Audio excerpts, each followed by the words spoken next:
ಈಗ ಆರಂಭವಾಗಲಿದೆ ದೇಶದ ಅತಿ ದೊಡ್ಡ ಮೊಕದ್ದಮೆ ಆಪ್ಕಿ ಅದಾಲತ್ ರಜತ್ ಶರ್ಮಾ ಅವರೊಂದಿಗೆ.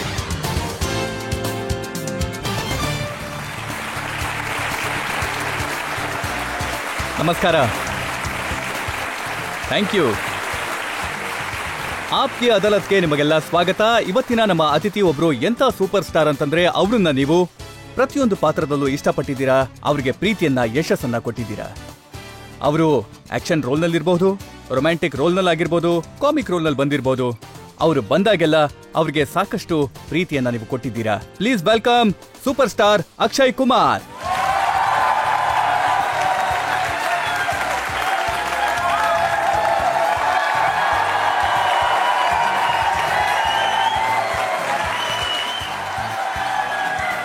Thank you. ಮತ್ತೆ ಆಪ್ಕಿ ಅದಾಲತ್ನ ಇವತ್ತಿನ ಸಂಚಿಕೆಗೆ ಬಂದಿರುವಂತ ನಮ್ಮ ಜಡ್ಜ್ ಕೂಡ ಬಹಳನೇ ವಿಶೇಷವಾದವರು. ಅವರು ಧೈರ್ಯ ಮತ್ತೆ ಶೌರ್ಯಕ್ಕೆ ಉದಾಹರಣೆಯಾದವರು. ಅವರು ಯಾವ ಫೋರ್ಸ್ ಇಂದ ಬರ್ತಾ ಇದ್ದಾರಲ್ಲ ಅದರ ಮೇಲೆ ಇಡೀ ದೇಶಕ್ಕೆ ಗೌರವ ಇದೆ. Please welcome retired air marshal Sanjeev Kapoor.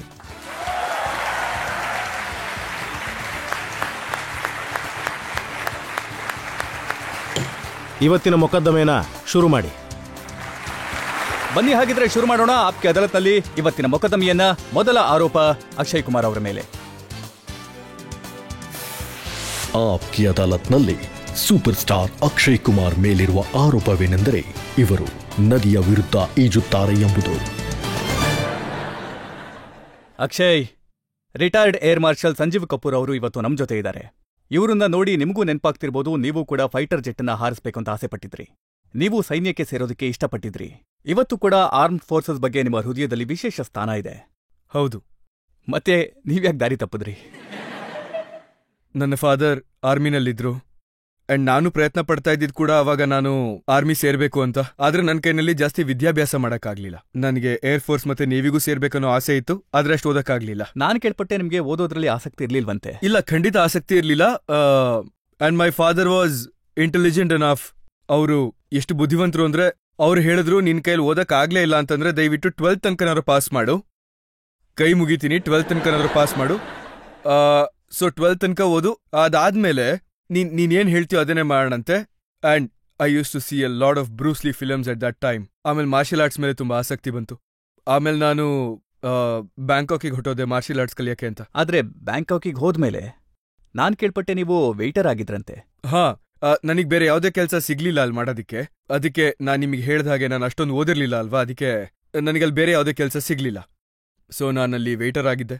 And ಒಬ್ಬ ಶೆಫ್ ಆದ್ರಿ ನೀವು? ಸಮೋಸ ಮಾಡಿ? ಇಲ್ಲ, ಶೆಫ್ ಅಲ್ಲ. ನಾನು ಅದೇ ಒಂದು ಚಿಕ್ಕದಾಗಿ ಒಂದು ಢಾಬಾ ತರ ಇರುತ್ತಲ್ಲ ಅಲ್ಲಿ.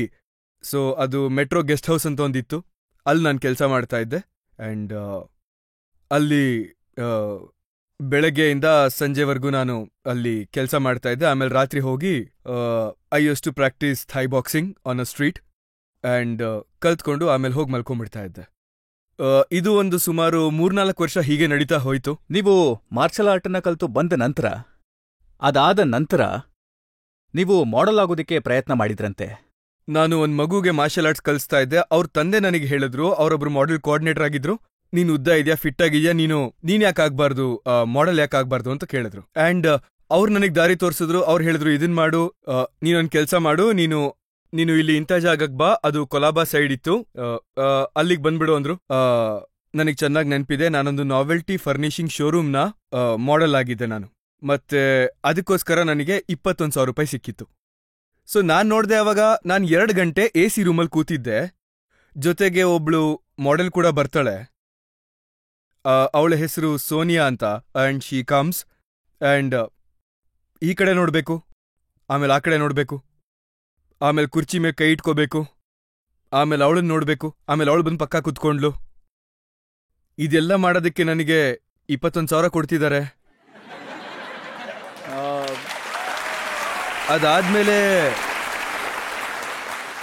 ಅದಾದ್ಮೇಲೆ ನಾನು ಯೋಚನೆ ಮಾಡಿದೆ, ಇದು ಸಖತ್ತಾಗಿದೆಯಲ್ವಾ ಅಂತ. ನಾನು ಇಡೀ ತಿಂಗಳು ನಾನು ಕಷ್ಟಪಡ್ತೀನಿ, ಮಾರ್ಷಲ್ ಆರ್ಟ್ಸ್ ಹೇಳ್ಕೊಡ್ತೀನಿ, ಇಷ್ಟೆಲ್ಲ ಮಾಡಿದ್ರು 5,000-6,000 ರೂಪಾಯಿ ಸಿಗೋದಿಲ್ಲ ನಮಗೆ. ಇಲ್ಲಿ 2 ಗಂಟೆ ನಾನು ಎ ಸಿ ರೂಮಲ್ಲಿ ಕೂತ್ಕೊಂಡೆ, 21,000 ರೂಪಾಯಿ ಕೊಡ್ತಿದ್ದಾರೆ. ಇಲ್ಲ, ಇದನ್ನ ಹೇಳ್ತಿಲ್ಲ. 2 ಗಂಟೆಗಳ ಕಾಲ AC ರೂಮ್ನಲ್ಲಿ ಒಂದು ಹುಡುಗಿನ ತೊಡೆ ಮೇಲೆ ಕೂಡಿಸ್ಕೊಳ್ಳೋದಕ್ಕೆ 21,000 ಸಿಕ್ತು ಅಂತ. ಇಲ್ಲ, ಹಾ, ತೊಡೆ ಮೇಲೆ ಕೂರಿಸ್ಕೊಂಡೆ ಅಂದ್ರೆ ನೋಡಿ, ಅಲ್ಲಿ ಏನಿಲ್ಲ ಅಂತಂದ್ರೂ ಕಮ್ಮಿ ಒಂದು 200-250 ಜನ ಇರ್ತಾರೆ. ಇವಾಗ ತೊಡೆ ಮೇಲೆ ಕೂರಿಸ್ಕೊಂಡು ಏನ್ ಮಾಡ್ತೀರಾ? ಅಂದ್ರೆ ಎಲ್ಲರೂ ಅಲ್ಲೇ ಇದ್ದಾರೆ. And so it is. ಅದಾದ್ಮೇಲೆ ನಾನು ಮಾಡ್ಲಿಂಗ್ ಮಾಡ್ತಾ ಇದ್ದೆ. ಮಾಡ್ಲಿಂಗ್ ಮಾಡ್ಬೇಕಾದ್ರೆ ಹಂಗೆ ನಂಗೊಂದು ಸಿನಿಮಾ ಸಿಕ್ತು. ಆಮೇಲೆ ಈ ಮಾತು ನಿಜನಾ? ಮೊದಲನೇ ಸಲ ಗೋವಿಂದ ಅವರು ನಿಮ್ಗೊಂದು ಮಾತು ಹೇಳ್ತಾರೆ, ನೀವ್ಯಾಕೆ ಹೀರೋ ಆಗ್ಬಾರ್ದು ಅಂತ. ಹೌದು, ಆಕ್ಚುಲಿ ಒಬ್ಬ ಫೋಟೋಗ್ರಾಫರ್ ಇದ್ದ, ಅವನ ಹೆಸರು ಜಯೇಶ್ ಸೇಠ್. ಸೊ ಜಯೇಶ್ ಸೇಠ್ ಏನಿದ್ರು ಅವ್ರ ಹತ್ರ ನಾನು ಆಸ್ ಅ ಲೈಟ್ ಮ್ಯಾನ್ ಆಗಿ ಕೆಲಸ ಮಾಡ್ತಾ ಇದ್ದೆ. ಆಮೇಲೆ ಅಲ್ಲಿಗೆ ತುಂಬಾ ದೊಡ್ಡ ದೊಡ್ಡ ಆಕ್ಟರ್ಸ್ ಬರ್ತಿದ್ರು. ಗೋವಿಂದಾಜಿ ಬರ್ತಿದ್ರು, ಸಂಗೀತಾ ಬಿಜ್ಲಾನಿ ಬರ್ತಿದ್ಲು, ಜಾಕಿ ಶ್ರಾಫ್ ಬರ್ತಿದ್ರು, ಅನಿಲ್ ಕಪೂರ್ ಸರ್ ಬರ್ತಿದ್ರು. ಅಂಡ್ ಅವರೆಲ್ಲರಿಗೂ ಫೋಟೋಸ್, ಅಂದ್ರೆ ನಾನು ಲೈಟಿಂಗ್ ಎಲ್ಲ ಮಾಡ್ತಾ ಇದ್ದೆ ಅವ್ರ ಮುಖಕ್ಕೆ. ಸೊ ಅವಾಗ ನನಗೆ ಗೋವಿಂದಾಜಿ ಅವ್ರು ಹೇಳಿದ್ರು, ನೀ ಚೆನ್ನಾಗಿದ್ಯಾ ಕಣ, ಹೀರೋ ಆಗ್ಬಿಡು, ಹೀರೋ ಆದ್ರೆ ಚೆನ್ನಾಗಿರುತ್ತೆ. ಹಾಗಾಗಿ ಅವರೇ ಮೊದಲನೇವರು ಆ ಥರ ಹೇಳಿದ್ ನನಗೆ. ಆದ್ರೆ ಅದಕ್ಕೂ ಮುಂಚೆ ನಂಗೆ ನೆನಪಿದೆ ಇನ್ನೂ ಒಂದು ವಿಷಯ. ನಾನು ಯಾವಾಗ 7ನೇ ಕ್ಲಾಸಲ್ಲಿ ಫೇಲ್ ಆಗಿದ್ನಲ್ಲ, ಓ ಅನ್ನೋದೇನಿದೆ ಇದರಲ್ಲಿ? ಓ ಅಂತಿದ್ದಾರೆ. ಅಲ್ಲ, ನೀವು ಓ ಅಂದ್ರೇನು? ಫೇಲ್ ಆದೆ ಅಷ್ಟೇನೆ. ಆ್ಯಂಡ್ ನಾನು ಅವಾಗ ಫೇಲ್ ಆಗಿದ್ದೆ. ಅದಾದ್ಮೇಲೆ ಆಗ ನಮ್ಮಪ್ಪ 2-3 ಏಟು ಕಪಾಳಕ್ಕೂ ಹೊಡೆದಿದ್ರು.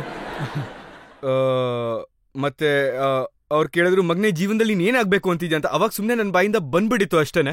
ನಾನು ಹೇಳ್ದೆ ನನಗೆ ಹೀರೋ ಆಗ್ಬೇಕು ಅಂತ. ಅಂದ್ರೆ ಅವಾಗ ಏನೂವೇ ಇರ್ಲಿಲ್ಲ ನನ್ನ ತಲೆನಲ್ಲಿ. ಅಂದ್ರೆ ಮನುಷ್ಯ ಒಂದೊಂದ್ಸಲ ಸುಮ್ನೆ ಹೇಳ್ಬಿಡ್ತಾನೆ, ಗೊತ್ತಾ ನಿಮ್ಗೆ? ನಾನು ಅದೇ ತರ ಹೇಳಿದ್ದೆ ಅಷ್ಟೇ. ಸೊ ಮೊದಲು ನನಗೆ ನಾನು ಹೇಳ್ಕೊಂಡಿದ್ದೆ ಹೀರೋ ಆಗ್ತೀನಿ ಅಂತ. ಅದಾದ್ಮೇಲೆ ಗೋವಿಂದಾಜಿ ಹೇಳಿದ್ರು ನಾನು ಹೀರೋ ಆಗ್ಬೇಕು ಅಂತ. ಮತ್ತೆ ಈ ಮಾತು ನಿಜನಾ? ನೀವೊಂದು ರ್ಯಾಂಪ್ ಮೇಲೆ ವಾಕ್ ಮಾಡ್ಬೇಕಿತ್ತು, ನೀವು ಟೈಮಿಗೆ ಸರಿಯಾಗಿ ಹೋಗಕ್ಕಾಗಿಲ್ಲ, ಫ್ಲೈಟ್ ಮಿಸ್ ಮಾಡ್ಕೊಂಡ್ರಿ, ಇದೇ ಕಾರಣದಿಂದಾಗಿ ನೀವು ಸಿನಿಮಾಗ್ ಬಂದ್ರಿ? ಹೌದು, ಖಂಡಿತ. ನಾನು ಅದೇ ಕಾರಣದಿಂದ ಆದೆ.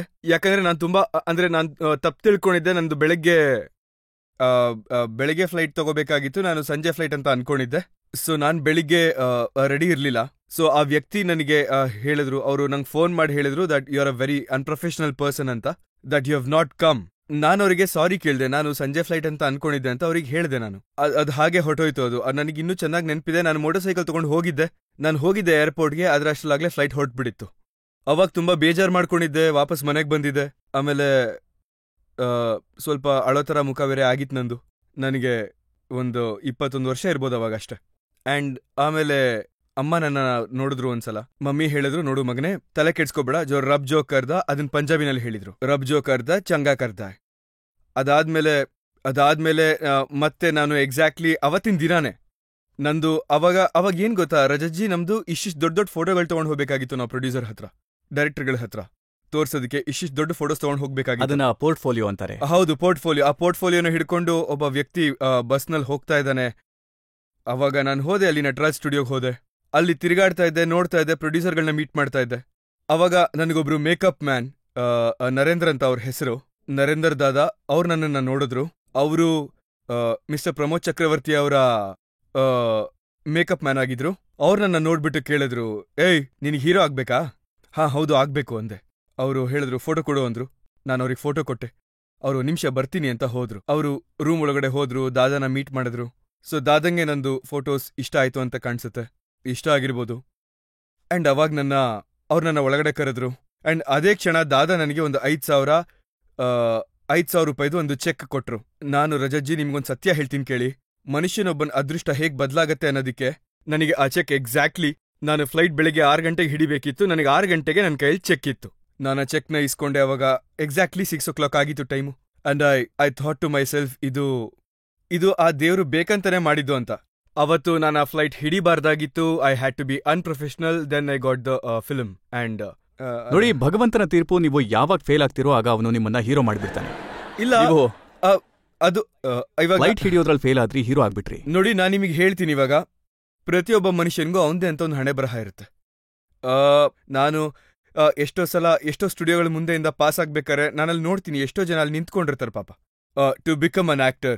And they are much better looking than me, and they are much more talented than me. ಆದ್ರೆ ಒಂದು ವ್ಯತ್ಯಾಸ ಏನು ಅಂತಂದ್ರೆ, ನನ್ನ ಹಣೆ ಬರದಲ್ಲಿ, ನನ್ನ ಅದೃಷ್ಟದಲ್ಲಿ ಬರ್ದಿತ್ತು, ನಂಗೆ ಸಿಕ್ತು ಅಷ್ಟೆ. ನಾನು ಐ ಡೋಂಟ್ ನೋ ಇಲ್ಲಿ ಎಷ್ಟು ಜನ ನಂಬ್ತಾರೋ ಇಲ್ವೋ ಅಂತ. ಆದ್ರೆ ಈಗ ಮನುಷ್ಯನ ಜೀವನ ಅಂತ ಏನಿದೆಯಲ್ಲ, ಅದರಲ್ಲಿ ಹಾರ್ಡ್ ವರ್ಕ್ ಅಂತ ಏನಿದೆ ಅವಶ್ಯಕ, ಅದು ತುಂಬಾನೇ ಅವಶ್ಯಕ. ಆದ್ರೆ ಅದೃಷ್ಟ ಇರ್ಬೇಕಾಗಿರೋದು ಅದಕ್ಕಿಂತ ಜಾಸ್ತಿ ಅವಶ್ಯಕ.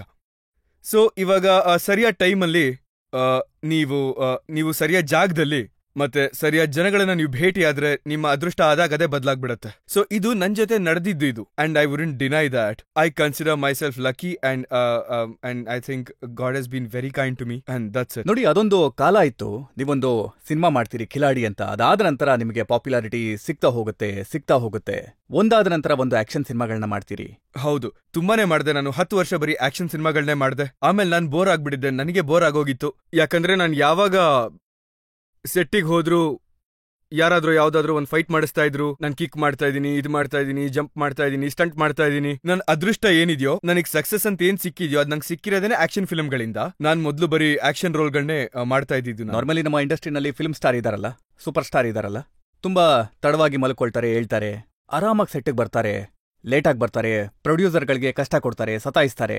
ಮತ್ತೆ ನೀವು ಯಾವಾಗ ಸ್ಟುಡಿಯೋಗೆ ಬರ್ತಿದ್ರಲ್ಲ ಆಗ ಅವ್ರು ಮಲ್ಗೋದಿಕ್ ಹೋಗ್ತಾ ಇದ್ರು. ನನ್ನ ತಂದೆ ಅವ್ರ ಆರ್ಮಿನಲ್ಲಿದ್ರು. ಈಗ ಇದೊಂದು ಅಭ್ಯಾಸ ಅವ್ರು ಮಾಡಿಸಿದ್ದಾರೆ. ಅಂಡ್ ನೀವು ನನ್ನ ನಂಬಲೇಬೇಕು, ನನ್ನ ಜೀವನದಲ್ಲಿ ನಾನು 58 years old now. I have never in my life, ಒಂದ್ಸಲನೂ ನಾನು I have never missed the sunrise. I have always seen the sunrise. And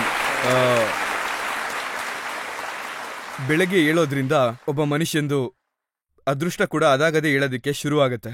ಆಮೇಲೆ ಇವಾಗ ನೀವು ಸ್ವಲ್ಪ ಸಮಯಕ್ಕೋಸ್ಕರ ಕಾಯ್ಬೇಕು ಅಷ್ಟೇನೆ. My father always use to say that ಯಾರು ರಾತ್ರಿ ತುಂಬಾ ಲೇಟ್ ತನಕ ಎದ್ದಿರ್ತಾರೋ ಅವರು ಗೂಬೆಗಳು ಅಂತ. ನೋಡಿ, ನಮ್ಮ ಫಿಲ್ಮ್ ಇಂಡಸ್ಟ್ರಿನಲ್ಲಿ ಎಷ್ಟು ಜನ ಸೂಪರ್ ಸ್ಟಾರ್ಗಳಿದಾರೋ ಅವರು ರಾತ್ರಿ ಇಡೀ ಎದ್ದಿರ್ತಾರೆ, ಮತ್ತೆ ಬೆಳಗಿನ ಜಾವ ಅವರು ಮಲ್ಗೋದಿಕ್ಕೆ ಅಂತ ಹೋಗ್ತಾರೆ. ಗೋವಿಂದ ಅಂತೂ ತಮ್ಮ ಸೆಟ್ಟಿಗೆ ಮಾರನೇ ದಿವಸ ಹೋಗ್ತಾ ಇದ್ರಂತೆ. ನೋಡಿ, ನಾನ್ ಈಗ ಅವ್ರ ಬಗ್ಗೆ ನಾನು ಯಾರ ಬಗ್ಗೆ ಏನಾದ್ರೂ ತಾನೇ ಹೇಗ್ ಮಾತಾಡೋದಕ್ಕೆ ಸಾಧ್ಯ ಹೇಳಿ? ಇವಾಗ ತುಂಬಾ ಜನ ಇರ್ತಾರೆ, ಅವ್ರು ತುಂಬಾ ಲೇಟಾಗಿ ಹೇಳ್ತಾರೆ, ಲೇಟಾಗಿ ಮಲ್ಕೋತಾರೆ, ಆದ್ರೆ ಅವ್ರ ಅದೃಷ್ಟ ತುಂಬಾ ಚೆನ್ನಾಗಿರುತ್ತೆ. ನೀವು ಯಾವುದೇ ಪಾರ್ಟಿಗಳಿಗೆ ಹೋಗೋದಿಲ್ಲ, ಯಾರನ್ನು ಫ್ರೆಂಡ್ಸ್ ಮಾಡ್ಕೊಳ್ಳೋದಿಲ್ಲ. ಹೌದು, ನಾನು ಪಾರ್ಟಿಗಳಿಗೆ ಹೋಗೋದಿಲ್ಲ, ನನಗೆ ಮಜಾ ಬರೋದಿಲ್ಲ, ನಂಗೆ ತುಂಬಾ ಬೋರ್ ಅಂತ ಅನ್ಸುತ್ತೆ. ನನಗೆ ಅರ್ಥನೂ ಆಗಲ್ಲ ಅಲ್ಲಿ ಏನ್ ಮಾಡ್ಬೇಕು ನಾನು ಅಂತ. ನಾನ್ ಪಾರ್ಟಿಗೆ ಹೋಗೋದು ತಪ್ಪು ಅಂತ ಹೇಳ್ತಾ ಇಲ್ಲ, ಖಂಡಿತವಾಗ್ಲೂ ಹೇಳ್ತಾ ಇಲ್ಲ. ಇಂಡಸ್ಟ್ರಿ ಒಳಗಡೆ ನನಗೆ ತುಂಬಾ ಕಮ್ಮಿ ಫ್ರೆಂಡ್ಸ್ಗಳಿದ್ದಾರೆ. ಅಂಡ್ ನನಗೆ ಫ್ರೆಂಡ್ಸ್ ಅಂತ ಯಾರಿದ್ದಾರೋ ಅವರೆಲ್ಲ ನನ್ನ ಸ್ಕೂಲ್ ಫ್ರೆಂಡ್ಸು. ಇವತ್ತಿಂದ ಲೆಕ್ಕ ಹಾಕಿದ್ರೆ 40 ವರ್ಷದ ಹಿಂದಿನ ಫ್ರೆಂಡ್ಸು ನಾವೆಲ್ಲರೂ, 40-50 ವರ್ಷದ ಹಿಂದಿನ ಫ್ರೆಂಡ್ಸು ನಾವೆಲ್ಲರೂ. ನೀವು ಡ್ರಿಂಕ್ಸ್ ಮಾಡೋದಿಲ್ವಾ? ಹಾ, ನಾನು ಕುಡಿಯೋದಿಲ್ಲ. ಸಲ್ಮಾನ್ಗೆ ಒಂದ್ ದಿವಸ ಹೇಳ್ತಾ ಇದ್ರಂತೆ, 1 ಗ್ಲಾಸ್ ವೈನ್ ತಗೊಂಡ್ರೆ ನಾನು ಔಟ್ ಆಗ್ತೀನಿ ಅಂತ. ಹೌದು, ನಂಗೆ ನೆನಪಿದೆ, ನಮ್ದು 10th ಆನಿವರ್ಸರಿ ಇತ್ತು ನಂದು ಮತ್ತೆ ನನ್ನ ವೈಫ್ದು. ಅಂಡ್ ಅವಾಗ ನಾನು ಇಷ್ಟು ವೈನ್ ಕುಡ್ದಿದ್ದೆ ನಾನು. ಅಂಡ್ ನಂಗೆ ಯೋಗ್ಯತೆ ಗೊತ್ತಾಗ್ಬಿಡಿತ್ತು ಅವತ್ತು. I started cooking. You will not believe it, I started cooking. ನಾನು ಕಿಚನ್ಗೆ ಹೋಗ್ಬಿಟ್ಟು ಅಡುಗೆ ಮಾಡ್ಕೊಂಡು ನಿಂತ್ಕೊಂಡಿದ್ದೆ. ಈಗ ನಾನು ಕೇಳ್ಪಟ್ಟೆ, ನೀವು ಶೂಟಿಂಗಿಗೆ ಹೋದಾಗೆಲ್ಲ ನಿಮ್ಮ ಕಿಚನ್ ಕೂಡ ನಿಮ್ಮ ಜೊತೆಗೆ ಹೋಗುತ್ತಂತೆ. ಆಚೆಯಿಂದ ಏನು ಊಟ ಬರುತ್ತೋ ಅದು ನನಗೆ ಅಷ್ಟು ಇಷ್ಟ ಆಗೋದಿಲ್ಲ. ಈಗ ದೇವ್ರು ನಮಗೆ ದುಡ್ಡು ಕೊಟ್ಟಿದ್ದಾನೆ ಅಂತಂದ್ಮೇಲೆ ನಾನು ಯಾಕೆ ನನ್ನ ಆರೋಗ್ಯದ ಬಗ್ಗೆ ಗಮನ ಕೊಡಬಾರ್ದು? ನಾನು ನಂದೇ ಅಂತ ಒಂದು ಚಿಕ್ಕ ಕಿಚನ್ ಸೆಟಪ್ನ ಮಾಡ್ಕೊಂಡು ಇಟ್ಕೊಂಡಿದ್ದೀನಿ ನಾನು. ಮತ್ತೆ ಒಬ್ರು ಶೆಫ್ ಇದ್ದಾರೆ, ಅವರು ನನ್ನ ಜೊತೆಗೆ ಓಡಾಡ್ತಾರೆ. ಅಂಡ್ ನನ್ನ ಊಟ ಅವರೇ ಮಾಡ್ಕೊಡ್ತಾರೆ, ನಾನು ಅಲ್ಲೇ ತಿಂತೀನಿ. ದಾಲು, ಅನ್ನ, ಕಿಚಡಿ ಇದನ್ನೇ ತಿಂತ ನಾನು ಆರಾಮಾಗಿರ್ತೀನಿ. ನಾನಂತೂ ನೀವು ಪರಾಟ ತಿಂತಾ ಇರೋ ಒಂದು ಫೋಟೋನ ಪರಾಟ ಗಲ್ಲಿನಲ್ಲಿ ನೋಡಿದ್ದೆ. ಹೌದು, ನಂದಲ್ಲಿ ಫೋಟೋ ಹಾಕಿದ್ದಾರೆ, ಯಾಕಂದ್ರೆ ನಾನು ಅಲ್ಲೇ ಹುಟ್ಟಿದ್ದು ಅಂತ. ಖಂಡಿತವಾಗ್ಲೂ ನನ್ನ ಫೋಟೋ ಹಾಕಿದ್ದಾರೆ ಅಲ್ಲಿ. ಆಮೇಲೆ ಅಲ್ಲಿ ಇದನ್ನ ಸುಳ್ಳು ಅಂತ ಪ್ರೂವ್ ಮಾಡಿದವ್ರಿಗೆ $1,001 ಬಹುಮಾನ ಅಂತ ಕೂಡ ಹಾಕಿದ್ದಾರೆ ಅವರು. ಅಂಡ್ ಫೋಟೋ ಇದೆ, ಇವಾಗ ಏನ್ ಮಾಡಕ್ಕಾಗತ್ತೆ? ಅಂದ್ರೆ ಯಾವತ್ತಾದ್ರೂ ಇಷ್ಟ ಆಗಿರತ್ತೆ, ಯಾವತ್ತಾದ್ರೂ ತಿಂದಿರ್ತೀರಾ? ಇಲ್ಲ, ನಾನ್ ಖಂಡಿತವಾಗ್ಲೂ ನಾನ್ ಚೆನ್ನಾಗಿ ತಿಂತೀನಿ. ನಾನು ಆತರ ನನ್ ಮಾತಿನ ಅರ್ಥ ಚೋಲೆ ಭಟೂರೆ. ನಾನು ನಿಮ್ಗೆ ಅವಾಗ್ಲೇ ಹೇಳದ್ನಲ್ಲ, ನಾನ್ ನಿಮ್ಗೂ ಹೇಳ್ಬಿಡ್ತೀನಿ. ಇವಾಗ ಇದು ಮುಗಿದ್ಮೇಲೆ ನಿಮಗೆ ತಿನ್ನಕ್ಕೆ ಏನ್ ಬೇಕು ಅಂತ ಸರ್ ಕೇಳಿದ್ರು, ನಾನು ಅದಕ್ಕೆ ಚೋಲೆ ಭಟೂರೆ ಬೇಕು ಅಂತ ಹೇಳಿ ತರಿಸ್ಕೊಂಡಿದೀನಿ. ಸೊ ಆತರ ಏನಿಲ್ಲ.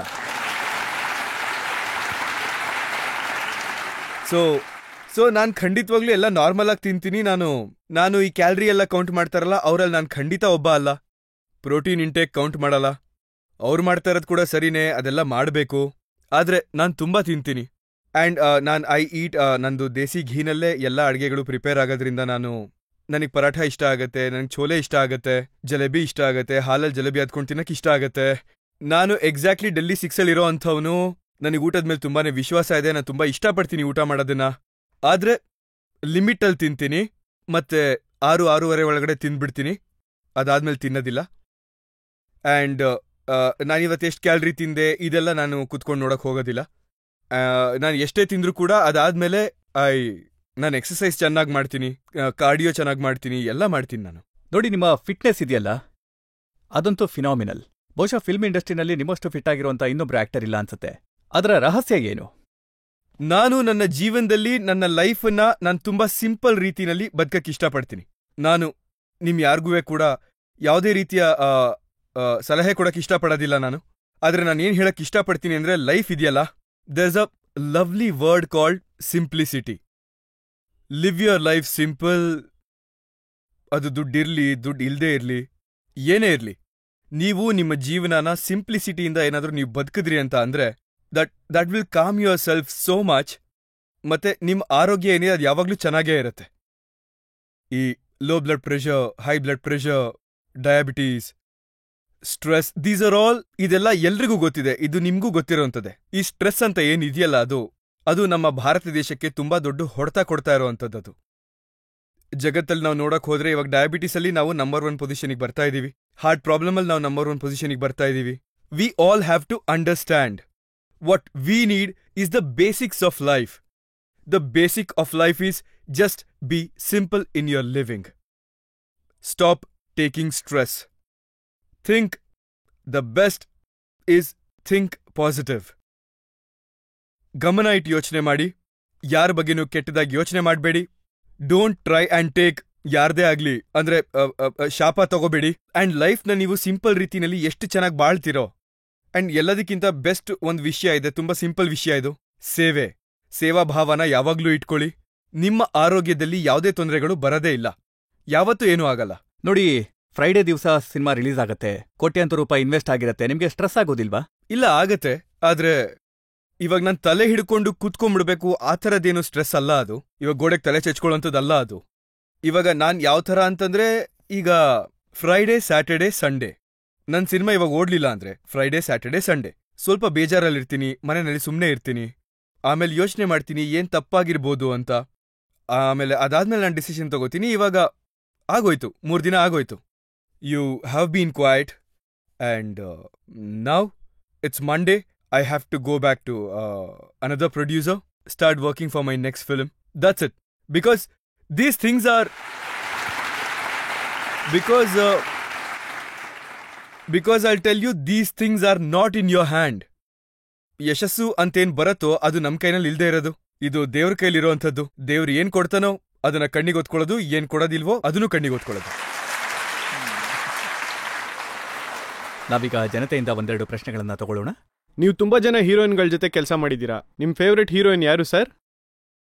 ನನ್ನ ಫೇವ್ರೆಟ್ ಹೀರೋಯಿನ್, ನಾನು ತುಂಬಾ ಜನ ಹೀರೋಯಿನ್ಗಳ ಜೊತೆ, ಆಕ್ಚುಲಿ ಎಲ್ಲಾ ಹೀರೋಯಿನ್ಗಳ ಜೊತೆನೂ ಕೆಲಸ ಮಾಡಿದ್ದೀನಿ ನಾನು. ಕಟ್ರೀನಾ ಕೇಫ್.